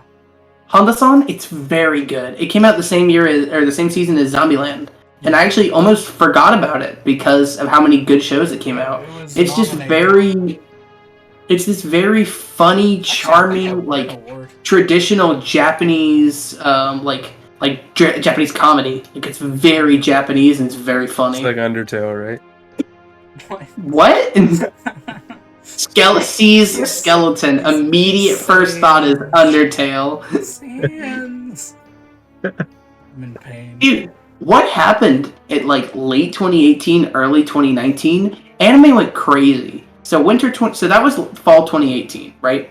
Bangers, like 9 of them. Winter 2019 hits. Neverland Season 1, Kaguya Season 1, The Shield Hero, which is divisive, but I enjoyed. Mob Psycho Season 2, Dororo, which is very good, I need to finish. Dororo is very good. Please finish The it. Quintessential Quintuplets, which is very good. Kagegururi 2, Domestic Nakana Show, which is, I'm gonna say it, fucking amazing. Boogie Pop, which could have been better, but it was still pretty alright. The Show I Refuse to Name, and then a bunch of stuff I don't know, but that's still really good. Refuse to name? There's 2 shows on here I refuse to name Just say because it, one of them is fucking Watashi ni Tenshi ga Majorita, aka the one where the college student kidnaps 3 little girls and then makes them undress for some reason because she's a weird pervert and has a siscon fetish. It's bad and people like it. It has a 7.3 on Mal. 139,000 people watched it. It's not good. And then you had Ueno-san, I watched it. which I read the manga for, I mean, and I that thought it was pretty name funny. sounds kind of familiar. What's that? The name of that one. Ueno-san? Yeah, so this is the one where she creates, like, she's like an inventor, right? And she has this guy she likes, and he's whatever, oblivious. It's played as a joke, it's whatever. But the reason the show is known is because she accidentally creates a butt plug. And it's a joke in one episode that she does. It's a really weird show with a weird sense of comedy, but as a manga, it's really funny and it's really fast. But the anime is just not. That sounds insanely unfunny. I'm not gonna It's lie. the anime's not funny because it holds on the joke, but in the manga, it runs really quickly. So it doesn't really sit on one joke for very long, Fair. and it's really good. It's hard to explain. Basically, the joke becomes, "Oh, she sat on a butt plug." That's the joke. Which is like when you say it, oh, that's stupid. And when you watch it in the anime, because it's so long, it's double stupid. But when it's a single, like 2 panels in a manga, it's pretty funny. Fair, And then- I guess. I don't know. It's hard to explain without reading it. And even then, it's nothing that I even finished. I read like 10 chapters of it, and the chapters are like 6 pages. And then I was like, okay, I'm done. The series isn't going anywhere. What do you mean? She just sat on a butt plug. To be fair, she actually sat on an umbrella. Another. That's very. Another. The To be The honest. butt plug is an umbrella. Okay, so I guess I can elaborate on this scene a little bit more. So she creates a force field umbrella. The way it works is you put it on your head and it deflects rain. And Okay. she demonstrates this by pouring water on her head, and it falls to the floor around her, whatever. And then she falls on top of it. It's dumb. It's kind of, sort of funny. And Sounds kind it's one of the weakest. It's one of the weakest jokes in the 10 chapters I read. Why would you bring up that joke then? Because that's the joke that the people know it for. Because a video of it on YouTube got like 4 million views for some Okay, reason. that's fair. Yeah. For That's some like- reason, he says. No, I could see why that joke got the most views. Kind of makes sense. And then anime died in spring 2019 with Kimetsu no Yaiba. Because there's like what? Kimetsu no Yaiba came out. Some good shows that came out spring 2019. Attack on Titan 3-2. Fruits Basket. Hey, 3-2. What's that? Shut up. Season 3, part 2. Oh, wait a minute. Isekai Quartet. Okay, that show slaps. This show does slap. I don't know if I finished season 2 or not. I think I did. Senko-san came out that season. Carol and Tuesday? I heard this was good, but I never watched it. Casserole on Tuesday. Yeah, that show takes place in the Bebop universe. No, wait, actually? Yeah, actually. That's amazing. Really? They live on Mars. And it's in the Bebop universe. And then you have Hitoribochi, which is the show with all the gifs of like the anime girl crying that everyone uses. And it's so good. You also have the one where the guy goes back in time and becomes a Nazi. It's What? anime is weird. Gunjo no Magmel. I was expecting. It's not good. Expecting Tanya the Evil or whatever. No, that show's actually good. But you just explained it and said it was bad. The difference is the quality of the writing.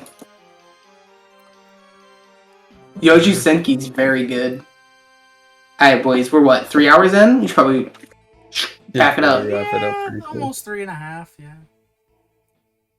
Remember when this was supposed to be an hour an episode? There was That's way too that little. was never a thing. That was definitely on the table at some point. It was not. I never said That's that. like, I said the first episode should be kind of short, and then we made it. oh yeah, 3 that's hours. what you said. Yeah.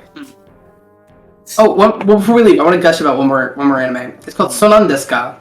I read the manga for this before the anime came out. Essentially, it's one of those cute girls doing cute things shows, but instead they're stranded on an island, and it's one of like if you've seen like Donbaru, where it's like cute girls doing fitness and you learn how fitness works. It's cute girls doing dangerous wilderness survival, and you learn a little bit about how survival works. And it's pretty interesting, but it doesn't go anywhere, so I dropped it. But other people might like it more than I do if they're really into survival stuff. Fair enough. And survival stuff Minecraft. and plump girls, then it's your show. Slump girls. The girls in it are unreasonably hot. Well, sorry, very reasonably hot. What does plump girl mean? Yeah, they got big boobs and they got like big thighs and shit. They're just drawn appealing. People typically say thick. I thought you were talking about Meg, like Meg. Oh Yeah, that's she's fat. Like Like I saw there's her no other fat. way around that. No, Meg's pretty big unless her armor's padded. Kind of like Braum. Braum is a big boy. Or Chunks. I fucking love Braum, dude. Dude. Oh, Dilfa of the day. NSFW Braum. No. No, the fucking when he isn't wearing his armor in part 2. Oh yeah. He's just called Dude, like naked he's Braum. fucking That's a- big. That's something I Dude, don't he's want to see. ripped. Braum could throw me. Like, he could, like, pick me up and throw me. Yeah, obviously. He's a big boy. Dude. With his... Vargo could pick you up with his detached arm. I don't know why that's relevant. Anyways, I think that's gonna Yeah, do we it for should this finish episode. this one off. Thank you guys for watching. This the three hosts and of course Kamui. And yeah.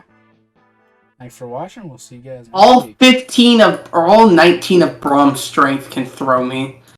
Okay, we still got to get through 2009, right? Before we end it. Fire Emblem What? podcast to 2009? anime. Were we going Trash through every taste year of was my anime list? Oh, fuck that. I'm in 2019. Fuck that. Fuck that. I'm in 2020 now. I've just been talking about shows that I want to talk about that are interesting. That I have, like, some knowledge or history about, or that I like. Gintama. Gintama. Gintama. You know what Okay. I'm at? Good night. Yeah. I need to go to bed. I'm It's 3 a.m. like, oh,